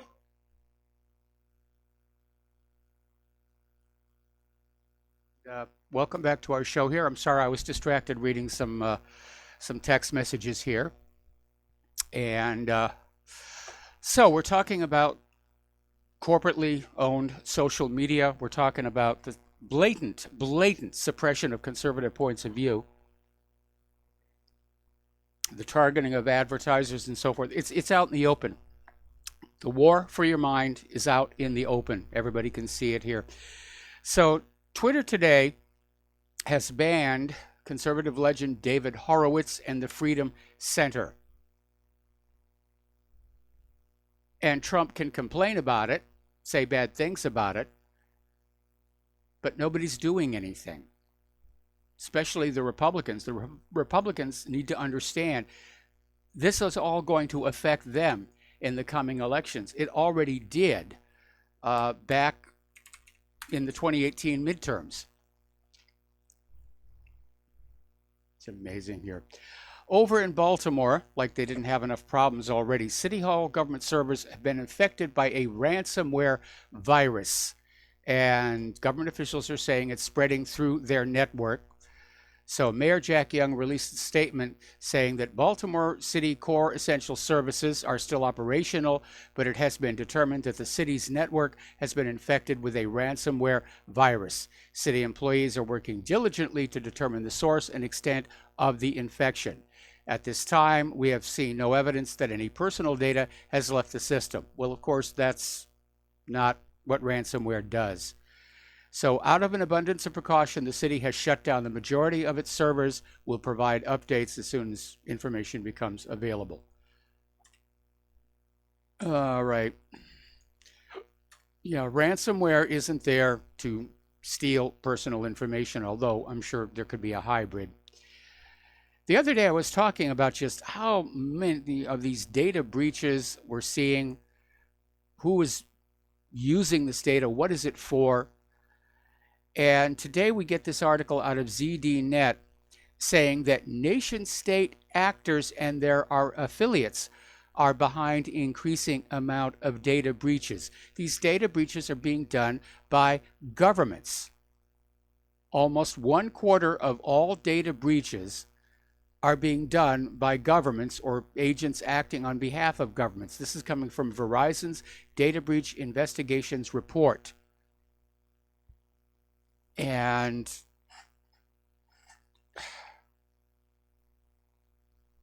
it's a bad thing. Bad thing. Now, Mike Pompeo is out there screaming that China is going to conduct more cyber attacks against the United States.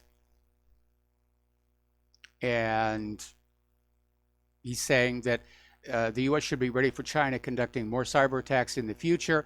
This was a speech at the Center for Policy Studies in London. This must have been before he changed his plans to go to Iraq. So the APT-10 group, acting on behalf of the Chinese Ministry of State Security, to steal intellectual property and sensitive commercial data from Europe and from Asia and from the United States. We appreciate the United Kingdom publicly calling out China for that cyber attack, but there will be more, and we must be vigilant. Well, if you go back to that Verizon report, it looks like right now countries all over the world are getting in on hacking each other's computers and copying off the data.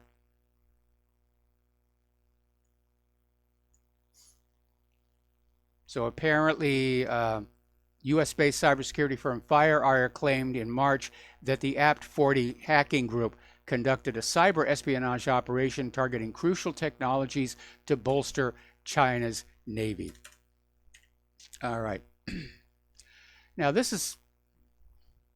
it's a little alarming here. Apple and Google have pulled 3 dating apps from their online stores when it was revealed they allowed children as young as 12 to create profiles. And Apple and Google got warnings from the FTC. And according to this letter, which also went to Ukraine-based Wildek LLC, which owns the apps, the trio of dating apps allowed children as young as 12 to participate in the service and communicate with adults. And even more alarming, the organization says they were able to identify and confirm children within the service using a built-in age filter that allows the users to search by age. And apparently, Wildek's dating apps were used by potential predators to find victims. Well, whatever happened to just hanging out with the people you meet at school? And what is a 12-year-old doing with a dating app anyway? And I still cannot get my mind around this idea of adults having sex with children. I don't get it. I don't think I ever will. I don't want to get it. I just think it's disgusting.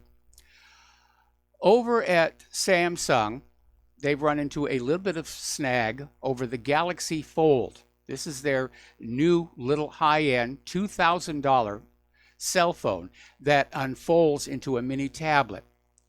And apparently they've run into trouble because they've sent out early review units for evaluation, and apparently they're breaking. So Samsung is going to cancel all Galaxy Fold pre-orders if they can't find a fix by May 31st, and if customers don't confirm they still want it despite the delay. Now, the Galaxy Fold was supposed to be released on April 26th, but they weren't able to because of the breakage problems. Now, this is a little Orwellian. Over at Digit Lab, they have a new app called Hate Incident Reporting. And basically, you put it on your phone, and if somebody says something that offends you, even if it's not to your face, you can report them to law enforcement. So, talk about an attack on freedom of speech and freedom of expression. To me, this is clearly an attempt to just get us all so scared to say anything that we don't talk to each other about what's going on. And you know, the Nazis did the same thing to the people of Germany.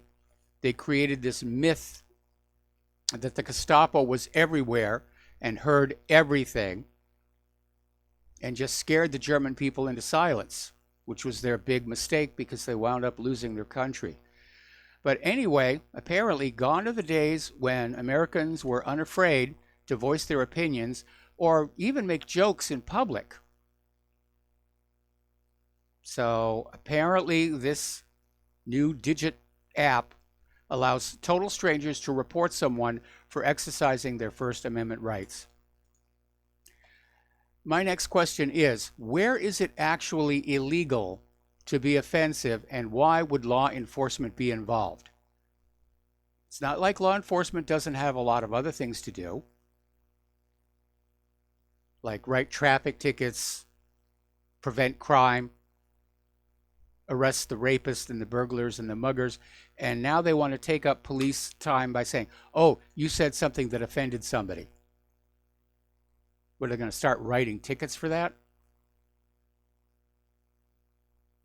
They actually had that in Demolition Man, Sylvester Stallone, when he wakes up in the future and he uses a bad word. There's a little printer right on the wall that says, you are in violation of the Public Speaking Safety Act. It spits out a ticket. We're getting dangerously close to that right now. Now, a lot of companies are using facial recognition. They're putting it in at the airports. They're putting it in at stores. There is a little bit of a problem here because there were 8 trials carried out in London between 2016 and 2018 of facial recognition at the shopping center in Stratford. And it had a 100% failure rate at actually finding real criminals, and wrongly identified innocent people as potential criminals 96% of the time. One 14-year-old black schoolboy was fingerprinted after being misidentified. Now, police were allegedly stopping people for covering their faces or wearing hoods, and one man was fined for a public order offense for refusing to be scanned in Romford.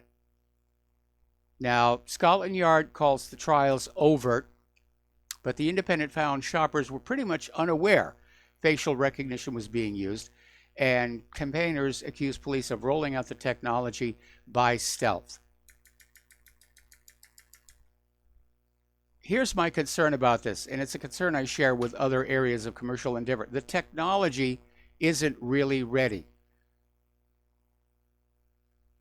They're spending huge amounts of money on it. They're putting it on out there. They're promoting it as something that will be good for public safety, but it makes mistakes, horrendous mistakes.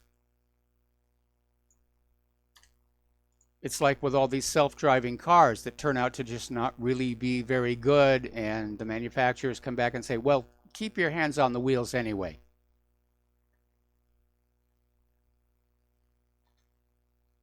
You look at so many things that are being sold into the marketplace that aren't tested, aren't safe, vaccines being one of them.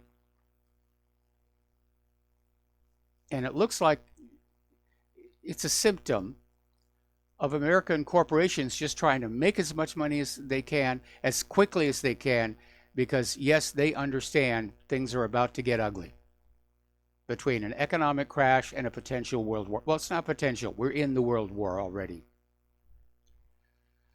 Over at CNN, who have only sort of slyly apologized for that goof about Venezuela having elections last January, they were having a discussion on Primetime with Chris Cuomo on Monday, and they were talking about the legality of a state-level fetal heartbeat bill.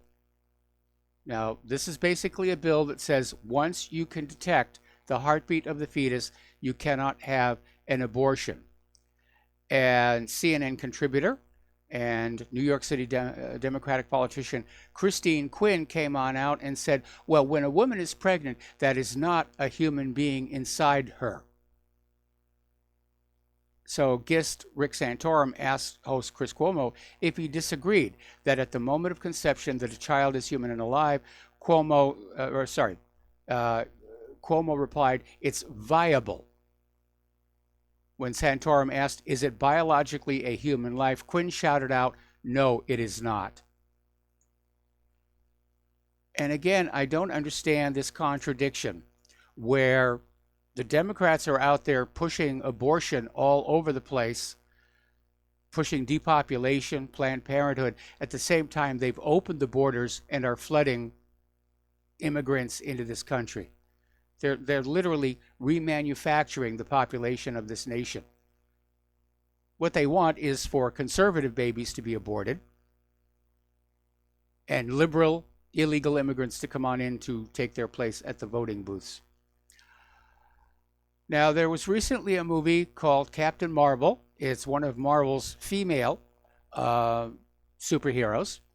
And you would presume that feminist social justice warriors would be very happy about that. But no, you're not. And apparently Brie Larson, who played Captain Marvel in the movie, she's known for being a social justice warrior. And she's now facing calls to resign her role, which is, of course, her most lucrative acting gig to date. And social justice warriors are demanding that she be replaced by a gay woman of color. So, identity politics. See what happens with that. I don't know how the latest Avengers is doing. I know they had a killer opening weekend, but I don't know if it's holding up. Over in Arizona, they're seeing a surge of hepatitis A cases, mostly in the Tucson area, but also Metro Phoenix. And it began in November. Cases have continued to rise despite efforts to step up vaccinations. The Arizona Republic reports the outbreak could take months to rein in. Well, we know that one of the major sources of hepatitis A is the homeless population, especially out in California. They got infected, they're spreading it around to each other. And where did it come from for the homeless population? We know that people are coming across that southern border carrying all kinds of diseases, including Hep A. They're not being quarantined. They're not being checked. Even in the heyday of immigration back during, the Ellis Island Statue of Liberty, the immigrants coming in from Europe had to go into a quarantine to make sure they weren't sick before they were released onto the mainland. If you look at Ellis Island in Google Earth, you can see the quarantine buildings are still there. Today, no, absolutely not. Wide open border. Immigrants are coming across, drugs are coming across, who knows what diseases are coming across. It is an absolute disaster. By the way, an update on Attorney General William Barr. His contempt of Congress is a civil citation, not criminal. So at this point, it's not going to go anywhere. I think it was just grandstanding by the Democrats. They wanted that report. He was not legally obligated to give it to them. And so they fined him in contempt of Congress and wagged their fingers at him collectively. Okay. I'm looking at all these ads here for like the Klobuchar Town Hall. And it is amazing. This is only May of 2019, and already we're in full-bore campaign season. I think probably most American voters are just going to be sick and tired of this stuff by the time the election rolls around. I remember back in 2016, I was saying exactly the same thing. I'm tired of watching this stuff. Is there nothing else going on in the world other than this politician standing up and making another speech? Okay. The FDA, as you will recall from, I think it was yesterday, has reapproved or recommended reapproving glyphosate for use in the American marketplace and I guess around the world. And it's proof once again that the FDA is on the side of the corporations because there's considerable evidence glyphosate is a dangerous, dangerous chemical. But the FDA said, nope, we're okay with it. When we get back from this commercial break, we'll tell you about another chemical the FDA has said is okay.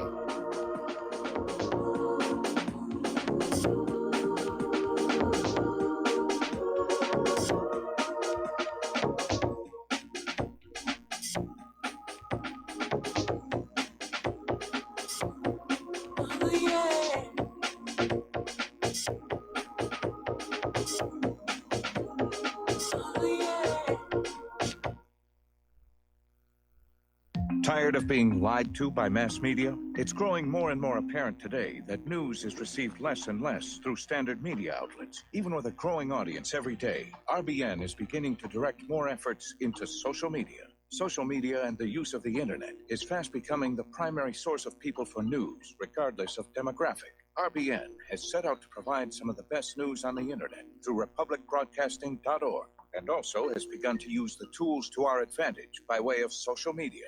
Republic Broadcasting is now operating a Facebook page to function as yet another avenue to have our collective voice reach new audiences across not only America, but across the globe as well. The Facebook page features not only news, but also an RBN player to listen to our broadcast.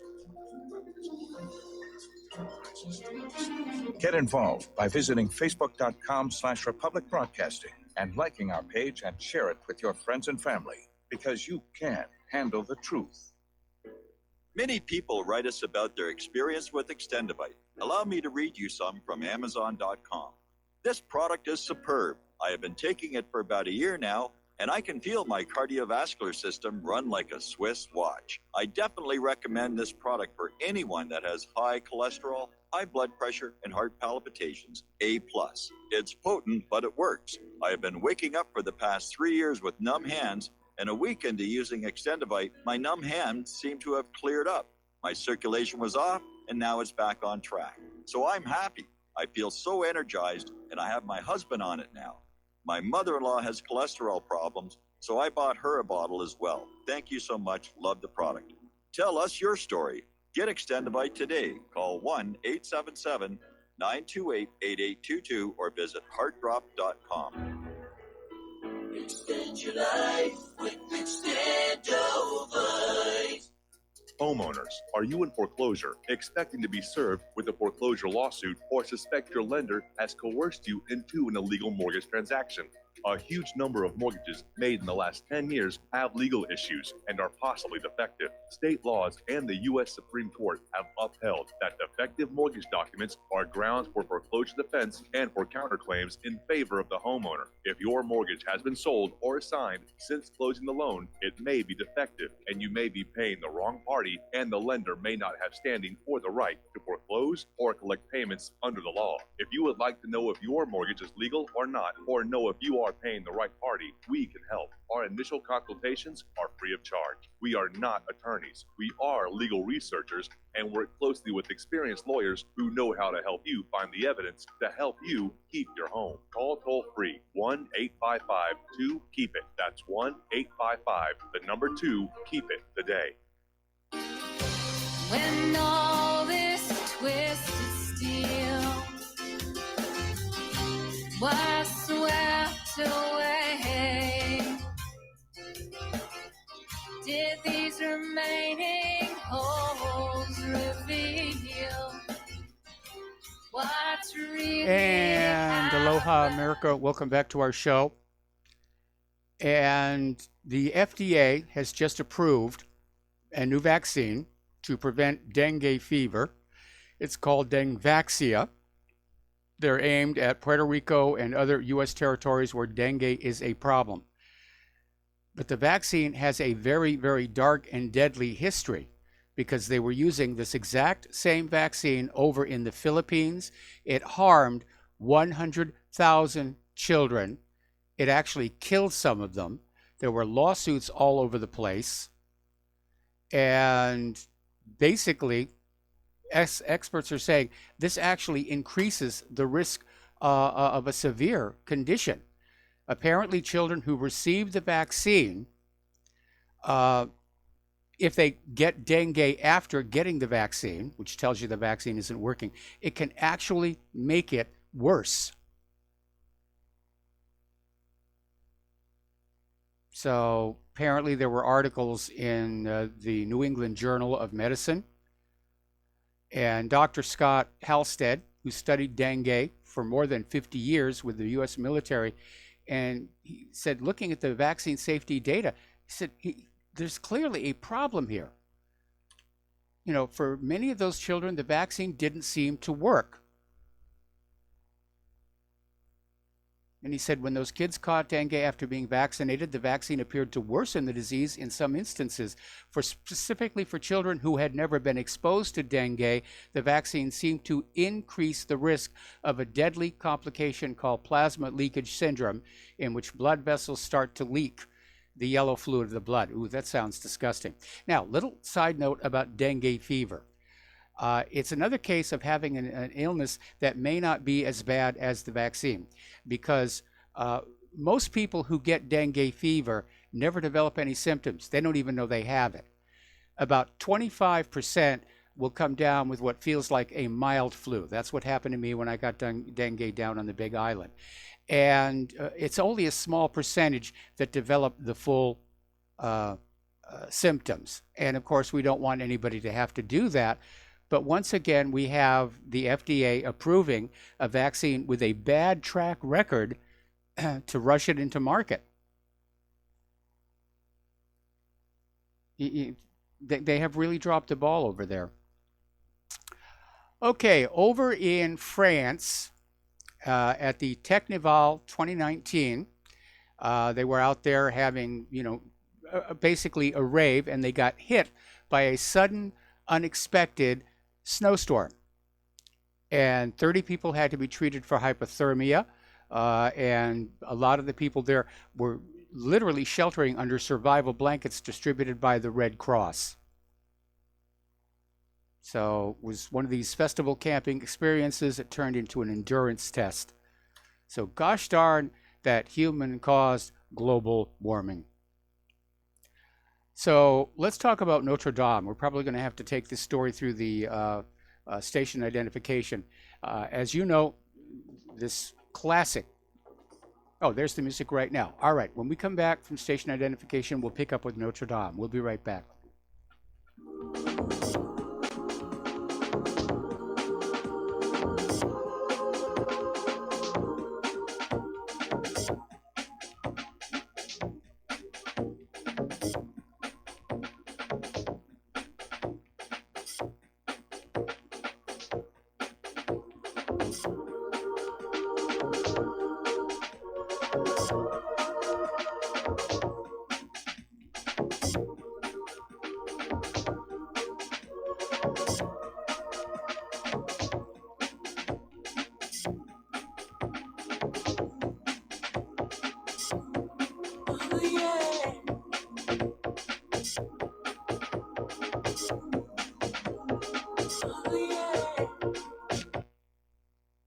Homeowners, if your lender has gone out of business or sold your transaction to another lender or servicer, you may be the victim of a wrongful foreclosure, resulting in the loss of your home. If you've already lost your home, are in foreclosure, or even in good standing, you can challenge the mortgage transaction's illegal issue, and your property can be restored to you, and your foreclosure can be stopped or reversed, and the mortgage transaction declared unenforceable. State laws, U.S. title codes, the Uniform Commercial Codes, and U.S. Supreme Court rulings have upheld that defective mortgage documentations can reverse or stop foreclosures and enforce property title claims in favor of the homeowner. We are having successes in stopping the process of foreclosure, the enforcement of the foreclosure judgments, the sale of property, and evictions after the sale. We are not attorneys, and we don't give legal advice. We are a professional team of legal researchers, providing forensic mortgage audits and expert witnesses. We have the knowledge to produce the evidence and enforce laws regarding your legal issues. We've been in business for 12 years without a complaint. Consultations are free, and we provide a free title search to confirm if your mortgage has legal defects. Please call 855-253-3748. 855, the number 2, keep it today. You're listening to the Republic Broadcasting Network. Because you can handle the truth.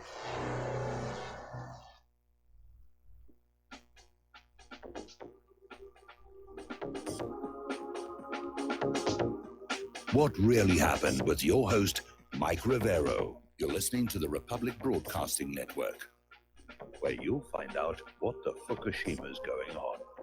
And aloha, America. Welcome back to our show. Hour number 3. The phone lines are open, 800-313-9443. And we could use a few phone calls in here, I think, this third hour. So we're talking about Notre Dame, this beautiful cathedral in Paris, which lost its roof and some of the interior in this tragic fire. And people are still pointing fingers over that and saying, what happened here?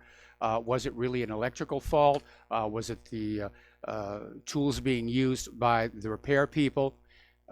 Was it somebody's idea of arson? Because apparently Christian churches and mosques are being targeted all across Europe, and you don't get much more Christian church than Notre Dame. So they're already looking at repairs to the 850-year-old cathedral, and already the idea of simply replicating the existing roof and spire has been discarded. And architects are coming on with all kinds of new ideas about what they want to do with it. So there's this award-winning architect, Vincent Calibo, and he submitted a design that will turn Notre Dame into a modern, eco-friendly building. And it's basically going to be this peaked roof. It'll be a continuous curve from the edges of the roof up to where the spire used to go. It's all going to be glass, and it's going to have plants that they're going to grow food and literally give away to the poor of Paris. And apparently it's also going to generate electricity to make Notre Dame self-sufficient. Now, I know a lot of traditionalists are going to be very upset about it, and especially in Paris, people tend to sort of like lock into what was, and they get very upset about new things. When the Eiffel Tower first opened, the Parisians were just horrified. And then when it finally came time for it to be taken down, which had been the original plan, then the Parisians said, no, leave it up. Same thing with that glass and steel pyramid in front of the Louvre. A lot of Parisians hated that. So Parisians are going to hate this as well. But I looked at the drawing, and I don't know, maybe it's because I lived in Southern California where we had the Crystal Cathedral. But it doesn't look bad to me at all. Doesn't look bad at all. Now, we're all familiar with the concept of a light-emitting diode, or LED, and they are sold with this idea that they're going to last for years and years and years. And unfortunately, a lot of bad products were put out with them, in particular the area of flashlights, where you'd buy the flashlight because the card said LED bulb, good for 12 years, and then after only a few months, the other parts of the flashlight start to break and wear out, in particular the little plastic battery carrier, and you can't get a replacement for that. So what do? You throw the flashlight away, you go buy a new one. Planned obsolescence. Now, over in Detroit, they mounted a major overhaul of their streetlight system to replace the earlier lamps with LED illumination. So far, so good. Unfortunately, it's starting to fail just a few years after being installed. And some of Detroit's neighborhoods are sinking back into darkness. Now, the authority behind this overhaul of Detroit's streetlight system filed a federal lawsuit Monday against the manufacturer of nearly a third of the city's 65,000 streetlights, saying that a fix is expected to cost millions. Now, the company is called Leotech Electronics USA, and basically said upwards of 20,000 of these LED lights are prematurely dimming and burning out. In fact, the Public Lighting Authority is expecting a system-wide failure of Leotech's LEDs in the short term. We actually have a similar problem here in Hawaii. A couple of years ago, they started replacing our traffic lights with old conventional tungsten bulbs with these LED panels, red, green, yellow LEDs, and figured, well, that would be fine. And here in Hawaii, we can get away with that. Other cities on the mainland that have tried that have discovered that because the LEDs don't generate any heat, the snow and ice will build up on them. So they have to go on out and clean those. Here in Hawaii, that's not an issue. But what is an issue is, again, the LEDs are starting to fail.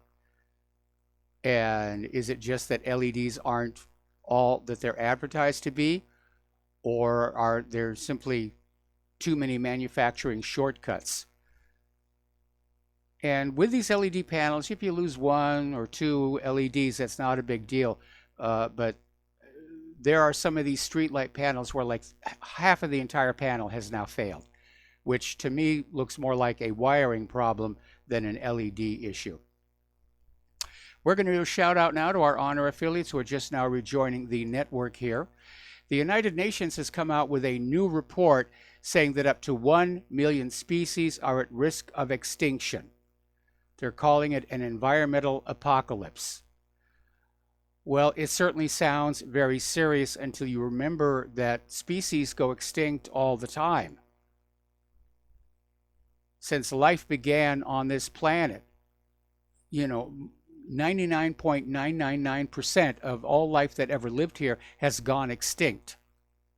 That's just how nature works.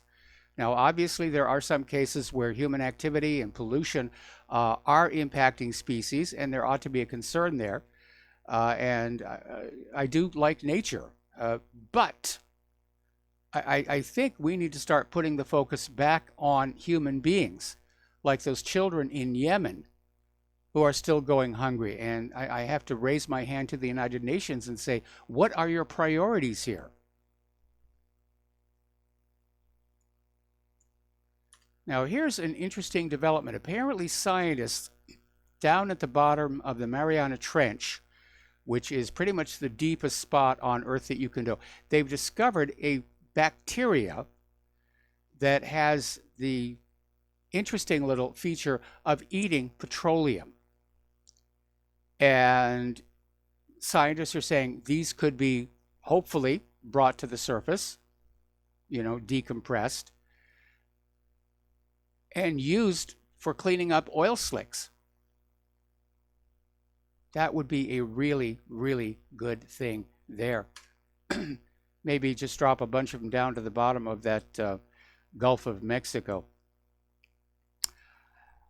Not too long ago, the Nevada Museum of Art sent a sculpture called the Orbital Reflector up into space. It was sent up into space in early December with SpaceX's Falcon 9 rocket, along with several other small satellites. It was designed to eject from the satellite and open into a diamond-shaped balloon that would reflect sunlight back to Earth and be visible to the naked eye. And I imagine it probably would be. I'm old enough to remember the ECHO project, which was this 100-foot wide Mylar balloon that was put into orbit to experiment with passive radio reflection. And it stayed up there for a very, very, very long time. But it was bright, and when you saw it, you knew it was there. However, for the Nevada Art Museum, there has been a problem. During that 6-week government shutdown, NASA lost communication. They couldn't keep people working to keep track of the satellite. They could not get the go-ahead to inflate the balloon. That's because many federal employees ranging from NASA scientists to the FCC were put on full or partial leave during the period. And as a result, by the time the government resumed 35 days later, all communications with the satellite had been lost. Well, I'm hoping that NORAD is tracking it. Otherwise, it's just another piece of dangerous space junk up there. Now, here's an interesting little article. Apparently, a team of scientists led by the National Nuclear Laboratory, working with the University of Leicester, have succeeded in extracting americium from some of Britain's plutonium stockpile. Now, americium is not found in nature. It's a byproduct of the decay of plutonium, which itself, of course, is produced during uranium fission in nuclear reactors. But it's very hot. It's very radioactive.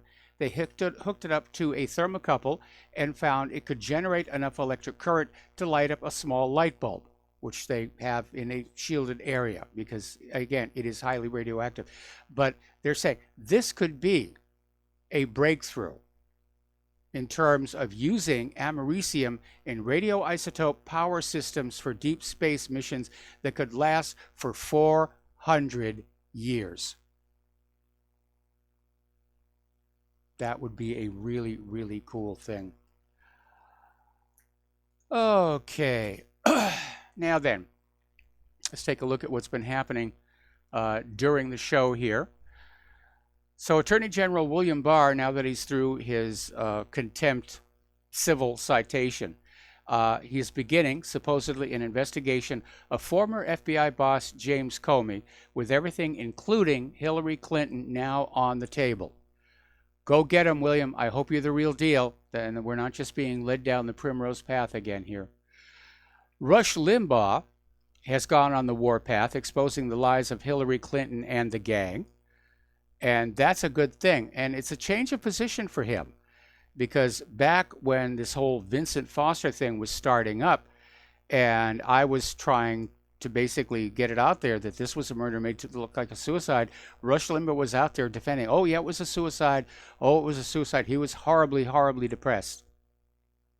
And he wouldn't talk about any of the stuff the Clintons were doing, like the Arkansas drug running. But apparently he has now changed his tune on that. Oh, this is ugly. Apparently, if you have type 2 diabetes and you're taking a newer class of medications, you may get into trouble. Apparently, this medication is triggering what's called Fournier gangrene. And it's a flesh-eating disease that attacks your genital or anal region, and it can kill a lot of tissue very quickly. But it's apparently a safety concern for people taking diabetes medications known as SGLT2 inhibitors, according to the FDA. Well, that's a cheerful little thing to have happen to you. Apparently, Amazon has been hit by an extensive fraud.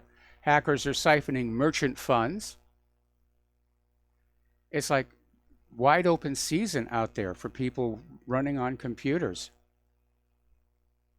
We already talked about Assange. And okay. I could use some phone calls here. I'm out of my talking points. But I do want to talk about this social media deplatforming and censorship situation.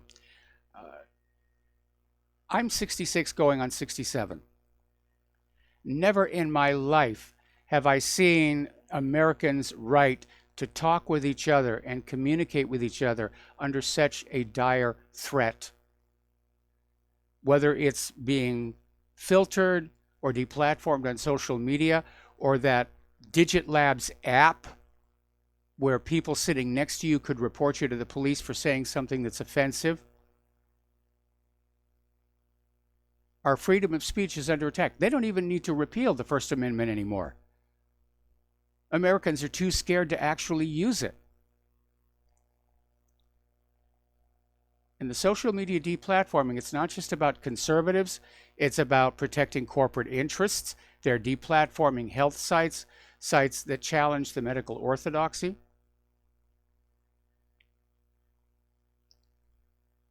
And we have gone totally fascist in this country. We really, really have. Okay. Somebody just wrote on in an email, people will wake up and make a move when Facebook bans the sitting president. Yeah, well, I don't think that's going to happen. I don't think Twitter's going to ban him. Boy, would it happen if they did. Okay. Looking for this as well. All right, so Facebook is now saying they're going to suppress all websites that aren't officially recognized by Wikipedia. And Wikipedia banned whatreallyhappened.com a long time ago. It's a full court press. They're moving very, very rapidly. And this is a huge, because Facebook has been a primary traffic driver for new websites of all kinds, including news sites. But according to Breitbart, ClickGap appears to have been designed to promote websites that managed to build up their readership and following before social media became a thing. Well, that would apply to whatreallyhappened.com. So the system will naturally favor the older establishment media outlets like CNN, Washington Post, the New York Times, etc., some of the biggest drivers of fake news in the era of Donald Trump. And yeah, it's another blatant attempt to shut out the independent media competition. I mean, we had 2 years of the corporate media feeding this garbage about Trump colluding with the Russians in 2016, and that's why poor Hillary Clinton lost her election. It's so sad.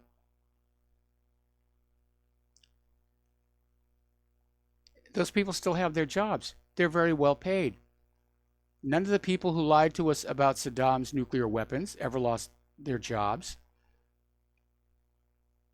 Those CNN reporters who claimed that there were elections in Venezuela last January, they still have their jobs.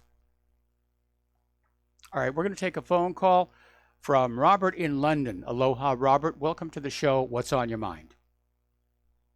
Hi, Michael. Yes, yesterday I had trouble with the internet, as I explained to you yesterday about my radio going down, and also on Monday, I've used Fox. What's it called? My web browser. You mean Firefox? Firefox. I've been using that for so many years, and on Monday, they killed all my add-ons to the Firefox and some updates, automatic updates. And they talked about this closing down of people being taken off YouTube, etc.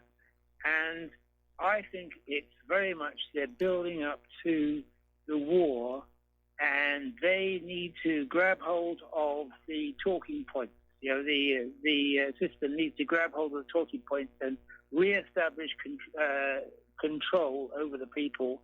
The narrative. Because it's all because Iran, is it Venezuela, somewhere, anywhere, please let's have war. We need to control the narrative. So anybody who's not controlled, we need to control quickly. That's basically it, is recapturing the narrative, because again, we know that these wars are all being started with lies. We know that corporate media lies. Sure. That CNN whopper about elections in January being a good example of that. And right. if there's one place where the independent media has had an impact, it's that we have basically retrained the American people. Back at the height of the original Cold War, 1950s, 1960s, going into the 1970s, the American people trusted the government. They trusted the corporate media. They believed what they were told. They believed that Lee Harvey Oswald acted alone, or at least they did for about 30 years. Now they're having their doubts about that. And the U.S. government, corporate media want to go back to that golden age. The problem with that is that if independent media is driven out of existence, it's not like people are going to overnight go back to just trusting everything they see on the TV sets and at those podiums where the politicians are speaking. The trust is going to be gone. The American people are becoming very cynical. And the fact that they're shutting down the independent media, it's very alarming. Anyway, Robert, stay on the line. I got to take a commercial break here, and we'll be back with you after these few words.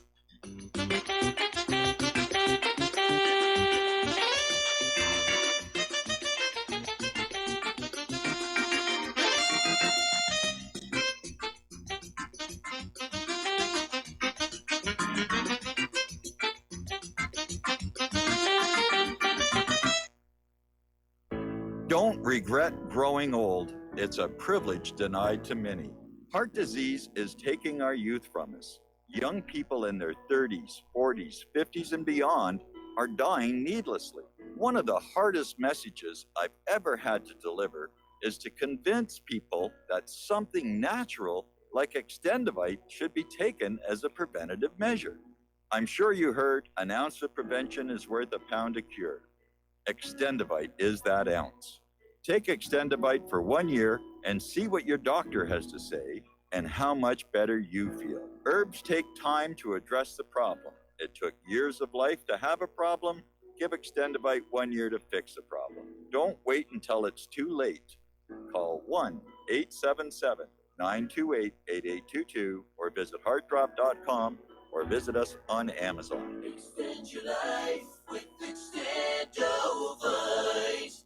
Folks, we're living in a world the likes of which we've never perceived any clearer than we do now. The plan for global governance has been in the works for generations and would have likely been achieved by now, but for the fact that the globalists left open their Achilles heel. With all their tools, Federal Reserve System, fiat currency, no child left behind, and then Common Core education introduced to our schools to dumb us down, vaccines, pharmaceuticals to lobotomize us, GMO foods, insertion of compromised or bought and paid for politicians, judges, mainstream media propaganda, all pieced together like a puzzle designed to ultimately bring the world under submission. But with all their strategy, they forgot one thing: knowledge. And knowledge is power. With knowledge, their bombardment is nullified. Folks, with that, as brilliant and knowledgeable as you've become, among the wisest audience of any radio audience in the world, and you are, I want you to take a moment to reflect and ask yourself, how much of that knowledge did I obtain from Republic Broadcasting Network? How high has my consciousness been raised since I've been a listener? How fast am I now able to discriminate truth from fake news by being a Republic Broadcasting listener?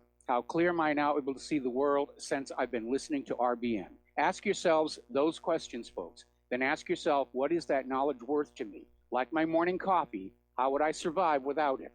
A voice of truth in a sea of lies. Do we not all need to make sure it survives? Like public broadcasting, we are now finding we can only survive with listener support. Censorship, advertisers being attacked, truth itself being attacked. It's the only way through this. We at Republic Broadcasting humbly ask you to become a supporter. Look at your budget and make a determination of what Republic Broadcasting is worth to you and what you can afford on a monthly basis. Go to republicbroadcasting.org and pledge $20, $30, $40, $50, if possible, $100 a month or more if it's affordable. Click the donate button and become a regular monthly donor. Assure both us and yourself that Republic Broadcasting truth will continue to flow like that morning coffee. The network thanks you. We the people, in order to form a more perfect union, establish justice, ensure domestic tranquility, provide for the common defense, promote the general welfare, and secure the blessings. And aloha, America. Welcome back to our show here. We're talking with Robert in London. We're talking about the internet. And there are a couple of overlapping issues to look at. And one of them is the general decline in the quality of service by companies such as Spectrum, which we're having to deal with here. And the fact that so much of what we deal with related to the internet and computers has become, I think, almost unusably complicated. And what's going on is all these little devices and trinkets and phones and tablets are being designed by people where that's all they do. That's their entire lives. And so, of course, it all makes perfect sense to them. And then it gets put out into the marketplace and it's bought by an end consumer who is like just befuddled and dazzled by all the additional buttons and switches on it. And that can be an issue. Speaking of the decline in the quality of service, a lot of people wrote in to complain about how my YouTube feed was not working very well today. That too may have been Spectrum, because at one point during the show, I sent a single email to our board operator at RBN. It arrived 10 different times. So there's some problems there. So, Robert, do you have anything else to say? Well, yes. Actually, there's a couple of things I want to say. Not just a slight change of subject. You mentioned Leicester just a few minutes ago, right? Yes. There is no place in England called Leicester. It is called Leicester. Ah, Leicester. My mistake. Because we Brits live in Britland, and we call Leicester Leicester. I know you read it as Leicester. Yes. But we say it as Leicester. Well, and that's just how it is. Yeah. Okay. I'll accept the correction on that one. I mean, I didn't get up that far when I was in Britain. Yeah, yeah. Okay, well, can I just tell you a funny little story? I've actually, the way the Americans, I follow YouTube a lot, and I am so used to the American attitude. I have worked with Americans since, back in 72, actually, and the way that on the YouTube, people complain about what's going on in America, etc., and around the world. The talking points have been from 72. In those days it was Vietnam War, etc. Yes. But not only the Vietnam War by any means, but just the whole American lifestyle was just really so abhorrent to so many people, that I worked with. And they would just talk about their home country in terms that you talk about your country on your channel. So I'm so used to it. So all I'm saying is that what's wrong with America?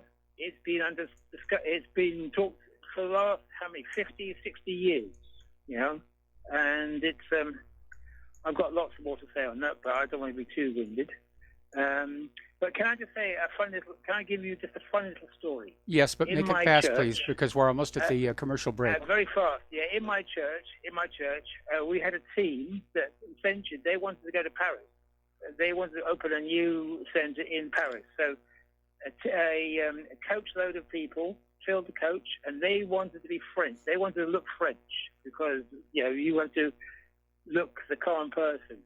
And the idea of a French person was the little cartoon chap with the blueberry and the striped jersey, Tintin, I think his name was. Oh, and okay. Yeah, so Tintin was your typical French person, right?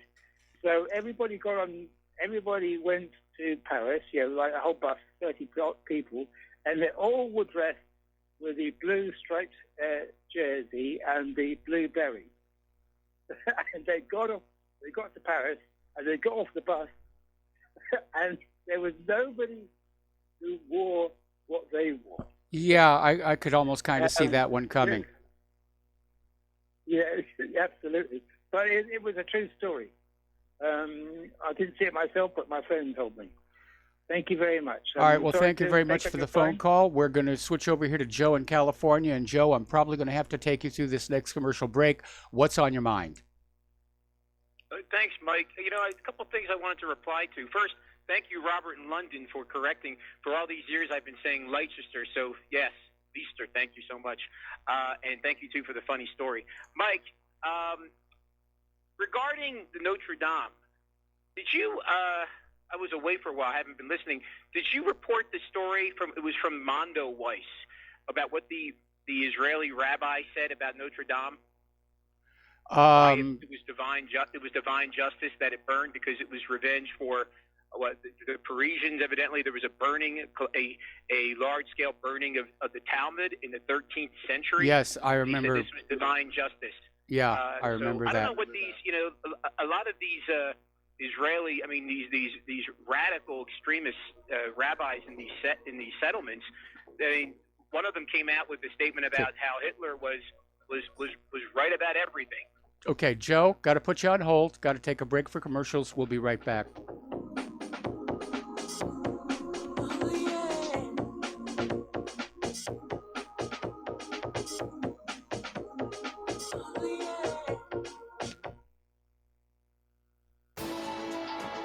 You are tuned in to the Republic Broadcasting Network. Visit our website by going to republicbroadcasting.org.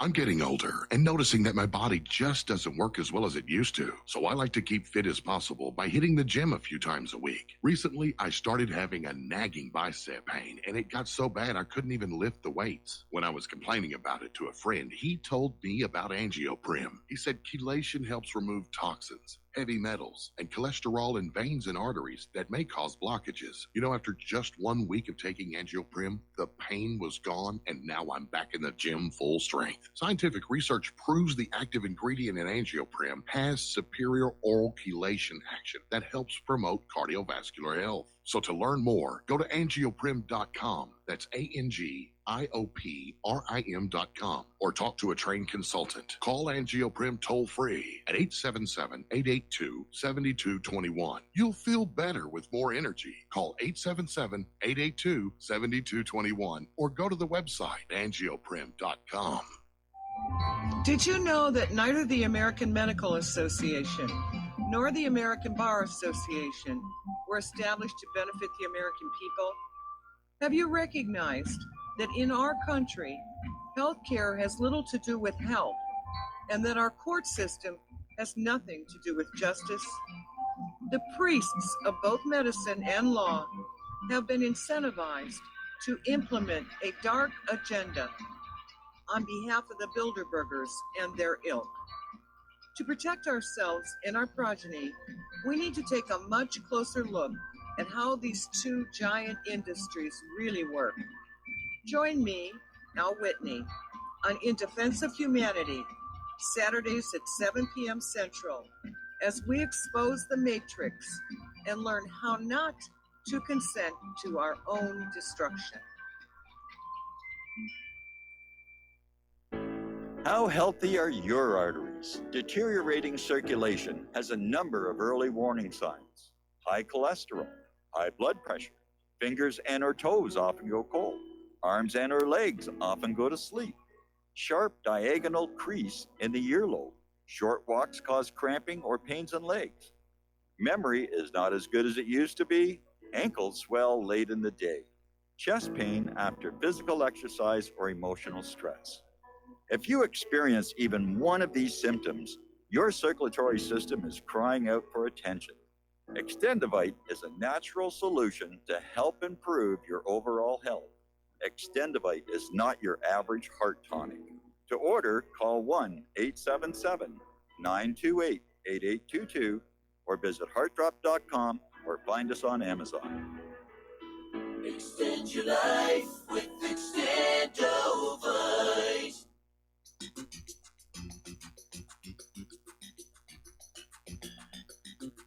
Welcome to What Really Happened Radio. Visit us online at whatreallyhappened.com. And now, set your eyes on the future and let's consider what really happened. And aloha, America. Welcome back to our show. We're talking with Joe in California. We're talking about the fire at Notre Dame and how this rabbi came on out and said that it was divine retribution for the burning of the Talmud in the courtyard, which makes as much sense as claiming that Notre Dame was set on fire by the Knights Templar because their last Grand Master, Jacques de Molay, was slow roasted to death in that same courtyard. So, but again, it's a very hateful thing for that rabbi to say. Yeah, I mean, yes, it is. I mean, it's just in general how the corporate media ignores such things. Where if a Muslim cleric says something, or if a priest says something, something that either is racist, can be interpreted as being bigoted or racist, they're called on it. But seems like the rabbis are always given a free pass. But my main reason for calling Mike was for Joe from Tennessee. Hearing Joe, it seems like Trump is doing a great job, and he's not. Trump, in my view, Trump is a criminal. He's not a stooge of Russia. He's a stooge of Israel. But regarding China, Joe in Tennessee has to realize that there are companies in the U.S. that are doing business with China, that are shipping goods to China, and their receivers, the importers in China of these goods,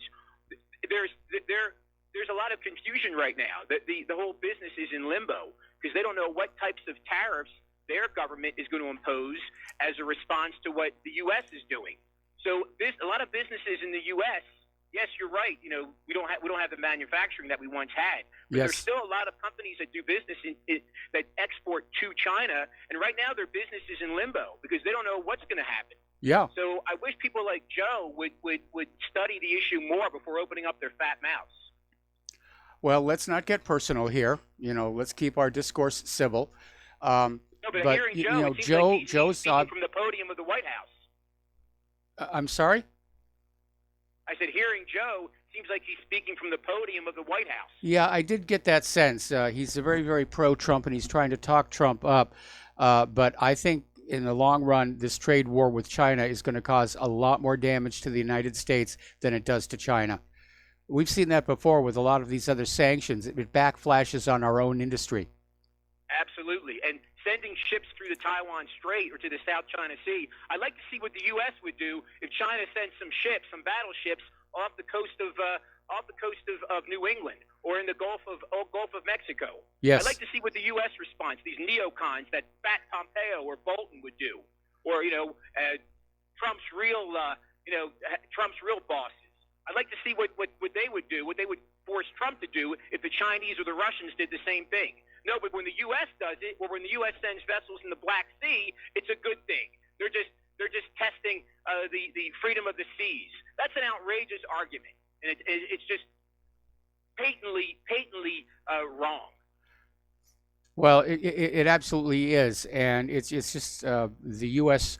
government trying to patrol its empire, and that's really what it's about. But my issue with Joe isn't whether or not the U.S. has a right to send those ships through those waters. The issue was one of timing, that when you are trying to talk to China and reduce tensions in the economy, you don't poke them in the eye by sending ships through the Taiwan Strait and into what China says is their territorial waters in the South China Sea. Absolutely. I mean, I'm just fed up, Mike. You can hear it in my voice. Yes. Trump is the deep state. Trump is the deep state. There's no deep state war between the deep state and Trump. He is the deep state. He hasn't drained the swamp. He's brought in the likes of Pompeo and Bolton and these other people. I don't know how Joe can say, and other people who can say this. And trust me, Mike, if and when this war with Iran starts, the so-called deplorables, the people like Joe who love Trump, who supported him in 2016, they're going to be the first ones in line supporting this war. Trust me. Yep. I think you're absolutely right. Trump has basically given the deep state almost everything that they wanted. Absolutely. And so I keep scratching my head and saying, why is there still so much animosity? I mean, over on the Fox News feed here, they're still going on about, well, the next step after Mueller's report, we've got to open up more investigations. So I don't know exactly what's going on, but Trump is a disappointment, I think, basically sums it up. But it's become a cult, like with Hillary Clinton. It's become a cult. He can do no wrong. He campaigned against these wars, and yet here we are. We could have one with Venezuela and Iran. And, of course, the wars in Syria continue, and the war in Yemen continues as well. So he's been a complete, unmitigated disaster. Yep. I'm not going to argue against you. The only way I would ever support him in 2020 is if Hillary runs again. I feel the whole system is corrupt, Mike. Even if Tulsi Gabbard, I support Tulsi Gabbard just on her anti-war position. But even if she were to win the White House, she would be the same. She wouldn't be able to enact her agenda. She'd be the same. She'd be handcuffed. She'd become a warmonger. She'd have the likes of John Bolton and Pompeo. Call me cynical. I believe that's what would happen. That's how corrupt our system is. They have an iron grip on the system. These people. Yes. That even a person like Tulsi Gabbard, she couldn't get her agenda, her anti-war agenda through. Not a chance. It's impossible. The interests against her, the money involved, no way, no chance. Yeah, I'm sorry to say I agree with you. It is a systemic problem. And again, looking at my prognostication that the U.S. government is headed for a Soviet Union-style collapse, it becomes predictable that we would be going through this kind of period of partisanship and just infighting, visible in public view infighting among the various politicians. But I think this nation is headed for a crash. I just hope they don't take the rest of the world down with them in a nuclear war.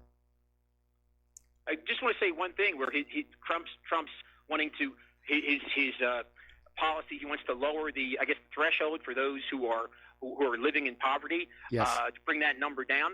The inflation numbers are underreported. You hear a guy like what's his name from Shadow Stats, John Williams from Shadow Stats. The inflation's a lot worse than the government reports. Yes. So you're going to lower these numbers. You're going to make it even harder for these people. And I'm not one for handouts, but look, all the offshoring of jobs, they created this problem. They created this poverty. They did. They did. They absolutely did. They created this whole mess here. And one of the ways that they rig the inflation numbers is they don't include the price of food, which is where inflation shows up first. Exactly. Yeah. So I just wanted to get that off my back. I mean, Joe's a good guy. He's intelligent. I can tell that. But I got a little emotional. But I feel like people like Joe, they need to step back from their devotion to Trump and just look at things. Look at the cold facts and what he's done and what he promised that he was going to do, what he hasn't done. Yes. So I'll just leave it at that. All right. Well, thank you for the phone call, and we're going to let you go. And the phone lines are now open. And I just got a text message from northern Colorado saying that there is a freeze warning for tomorrow night.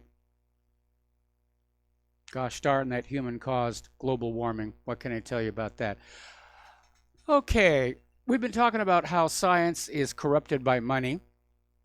And there's this story that came out of the Daily Mail, no less, saying that Coca-Cola underwrites a lot of research at universities regarding their product and product safety. But experts going through the documents have discovered there is a clause in there where Coca-Cola gets the research results before anybody else and can legally basically shut down the research and walk away with the data. And, if you want your money, you'll sign the contract. And that's basically what it is. Researchers say the legal clauses they found mean that Coca-Cola could suppress critical health information and may have already done so. But there is no way of knowing if, so, what, when, and to what extent. Okay. Now, getting on back to Robert in London, there was a problem with Firefox this last week, and it came on down to the expiration of an intermediate signing certificate, which is used to authenticate third-party Firefox add-ons and extensions. And apparently the certificate expired, somebody wasn't paying attention, and all the add-ons shut down. In some cases, people lost actual work. I mean, with the reactivation of the certificate, the add-ons came back, but a lot of people just actually lost work. So that's what happened with that. Another article, this one also from the Daily Mail, talking about your little household helper device. And they're talking about Alexa and how basically, yes, it is listening to you. It's eavesdropping on your housemate's gossip. It's recording details about insurance policies. And apparently, for some reason, is even listening to the family dog. One user found his Alexa repeatedly activated to record the same guest in their house gossiping about work colleagues, while another one was recorded in a private discussion about their insurance policy and another about a dream job. Apparently, in one household, Alexa woke up 13 times to record the dog barking. So that's kind of a scary, scary thing here. Apparently over in Texas, they're proposing a law that would ban junk food purchases on food stamps, which I think makes a lot of sense. That stuff is not healthy. And it's just more profits from the big food conglomerates. Another little piece of news from space. If you've looked at a lot of the photos of astronauts on the International Space Station, it sometimes looks like their heads are a little puffy. And it turns out that researchers have found that spaceflight changes the way fluids shift in the brain's ventricles and basically push the fluid in the ventricles upwards, causing them to slightly expand 3 ventricles in the brain. And apparently the skulls will stretch, but it can also lead to vision problems. Okay, story out of Investment Watch blog. Let's make a deal. Trade war cloud over 2020. Wall Street on edge. They should be. And like I said earlier, today's stock market looked like it was on its way to recovering some of yesterday's losses. And at the last moment, it just hit a wall. All right. So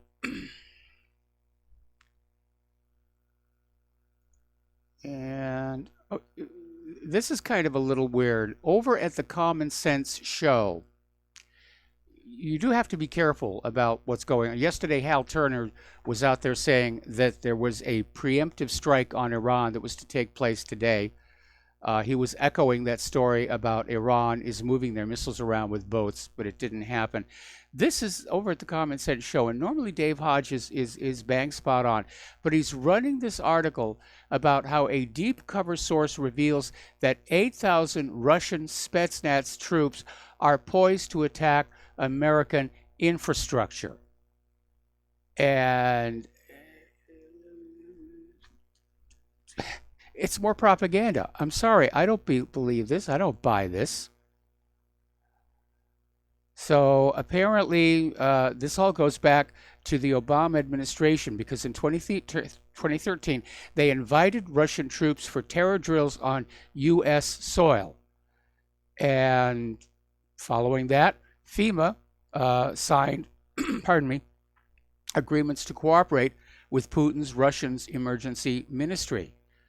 Well, that doesn't sound like all that terrible thing to have happening. It was back when we were still kind of semi-friends with Russia. But that's a very scary story and a very scary headline. And I'm concerned that somebody is going to read one of these headlines and they're going to act on it. Alrighty. A while back we talked about how the New Mexico governor closed the border checkpoints. Just let them sit empty, no staff in there at all, left them wide open. And so it's no surprise that the drug cartels are pouring their product through there. And it's just coming on in. All right. Right now in this country, there are 4.2 million unsold cars. If the economy is so great, why are 6,000 stores scheduled to close this year? The economy's not good. I mean, it just isn't. We know they're lying about the unemployment numbers. We know they're hedging, fudging, cooking the books on the rate of inflation. They're probably cooking the books on the GDP. And again, going back to the reference to the former Soviet Union, toward the end, the government was lying to their people about everything, just trying to keep them calm, trying to keep them in their place, not get them upset, just tell you whatever we think you want to hear, so you'll just go back to work and, do what you're supposed to be doing. I hold, of course, that a government that lies to its people has no respect for the people. And we're not talking about classified military information here. We're talking about the economic numbers that we're being lied to about. And I've read that Constitution, and nowhere in it does it give the government the authority or the right to lie to the people. In fact, the way this country was set up, it was the other way around. The government was answerable to the people.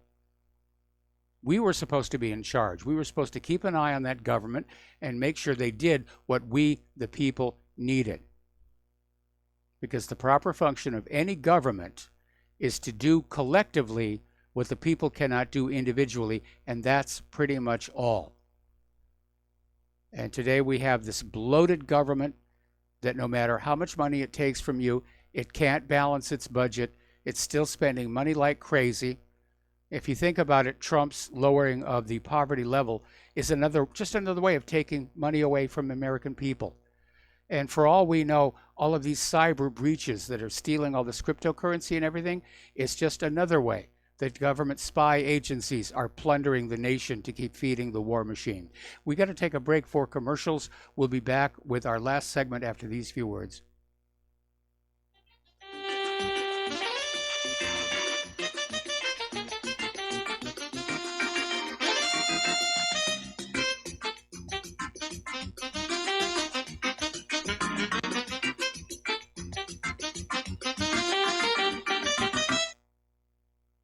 Homeowners, are you in foreclosure, expecting to be served with a foreclosure lawsuit, or suspect your lender has coerced you into an illegal mortgage transaction? A huge number of mortgages made in the last 10 years have legal issues and are possibly defective. State laws and the U.S. Supreme Court have upheld that defective mortgage documents are grounds for foreclosure defense and for counterclaims in favor of the homeowner. If your mortgage has been sold or assigned since closing the loan, it may be defective and you may be paying the wrong party, and the lender may not have standing or the right to foreclose or collect payments under the law. If you would like to know if your mortgage is legal or not, or know if you are paying the right party, we can help. Our initial consultations are free of charge. We are not attorneys. We are legal researchers and work closely with experienced lawyers who know how to help you find the evidence to help you keep your home. Call toll free 1-855-2-KEEP-IT. That's 1-855-2-KEEP-IT today. Without the right accessories, any guy can be off the mark. Whether you've invested thousands in your arsenal or you own a single trusted firearm, a visit to AROutfitting.com is in order. It's one of the finest online selections of tactical optics and AR parts and add-ons, like EOTech, quick target acquisition with no peripheral loss. Browse the full range of Nikon scopes and binoculars. AROutfitting.com can illuminate your world with Streamlight gun-mounted lights from keychain to large handhelds up to 1,100 lumens. Find some stability with Battenfield tactical bipods. AirOutfitting.com has CMMG gun parts, barrels, assemblies, handguards, part kits, and more, plus mag-full clips and magazines. I know I've got you excited, so take a breath. Head to AirOutfitting.com. The site's super easy to navigate and features a ton of technical info, including links to manuals. We also welcome vendor and manufacturer inquiries. Remember, if you don't see it, we can get it at AirOutfitting.com. Corporate media dominates the American opinion. Finding independent voices that counter this avalanche is becoming increasingly difficult. With the endless corruption running rampant throughout our government, independent voices are needed more than ever to battle the offensive against our freedoms and liberties. As a listener of RBN, no one understands this concept better than you. Now it's up to you to do your part. The time has come for you to take action and begin broadcasting the truth to hundreds or thousands of people every month. Sound impossible? Quite the contrary. With pointed slogans from LibertyStickers.com, you can reach countless sleeping Americans unaware that they live in a real-life wonderland. LibertyStickers.com has a huge inventory of political bumper stickers and messages that reflect the truth about our government, our politicians, and the future of America. With so many in stock, there's one perfect for you. Visit us today at LibertyStickers.com. Again, that's LibertyStickers.com. Do your part. Your voice is important. Let it be heard. We will not go down in the night without a fight. You can burn up our mosques and our homes and our schools, but our spirit will never die. We will not go down in Gaza tonight. And aloha, America. Welcome back to our show, last segment of our program today on Hump Wednesday. And we're going to go back to the phones. G in Maryland, aloha. Welcome to the show. What's on your mind? Hey, what's up, Mike? You said you like flight simulators? Yeah. you never thought about like getting into like those RC planes with the FPV on it, and like you can just see what it's looking at, which on the remote and whatnot? I mean, I've seen them, and I've seen drones that do pretty much the same thing, but you know, I just I don't have the time or the money for such things. Yeah, they're pretty fun. They're pretty fun. If you're in a flight simulator, that's definitely something you want to get to. Yeah, they're a little pricey, but it's a hobby. It's like a project. You know, you just Yes. gotta put some time and effort to. But hey, Mike, I wanted to. A couple minutes ago, you were talking about Coca-Cola. Yes. How they were saying some stuff. I was watching something on RT how they were investigating Coca-Cola's. They were making some commitments on how, because they were trying to tackle the world's pollution problem, and what they were doing is they were trying to say that they were going to start making their products with more recycled plastics. And like I said, I can't remember. You got to find. It was on RT today or yesterday or today, and they were saying how the Coca-Cola, they were lying about how much plastic they were actually recycling. These corporations, I mean, they say all these stuff that they're going to do all this and they're trying to help and stuff, and they're really not. They're Nope. they're just lying. Yep. Yeah, they're just lying. And if people want to change the way the world is, I think people just got to start boycotting and just start taking action and just buying stuff that, you know, that doesn't help their pockets, because that's what it ends up to. If you're buying their products, you're helping them out. You're empowering them, right? Yeah. I mean, it's all about getting your money out of your pocket and into their pocket, and the products are made more cheaply, value engineered. I think it's the phrase I like to use, and the prices go up. And you can see that every time you go down to the supermarket, where the packages are just a little bit smaller, and the prices keep going on up. It's to maximize their profitability. Now, I don't drink Coca-Cola. I haven't had one in years, mostly because they stopped using natural sugar and instead went with high fructose corn syrup, which I can't tolerate, and I don't like the artificial sweeteners. It just tastes too chemically. I do remember Coca-Cola from when I was a kid, and it had a much better taste back then. Well, I remember that the Coca-Cola, the original ingredient, actually had cocaine in it. But they Yeah, stopped it was that a originally while sold ago. as a patent medicine. Yeah, and now I mean they got some Coca-Colas you can buy that doesn't have the high fructose corn syrup. You gotta really look for it. Yeah. You gotta dig deep, and there's certain stores that sell it. They just had it out here in sugar. Hawaii briefly, but they stopped sending it out here. Another reason I want to get back to Indiana is there's so much stuff that you can buy on the mainland. It's just not here. Anyway, there's the music. Gee, we got to let you go and sign off. Please stay tuned for John Stedmiller. I'm sure he's got lots of interesting things to share with you. Please take what you learn here and at whatreallyhappened.com and share it with everyone that you know. Right now, person-to-person communication is our best means of spreading the truth in the face of a corporate governmental structure that's trying to drown us in lies. So have a good rest of the day. We'll be back tomorrow. Aloha, America. Tired of being lied to by mass media? It's growing more and more apparent today that news is received less and less through standard media outlets, even with a growing audience every day.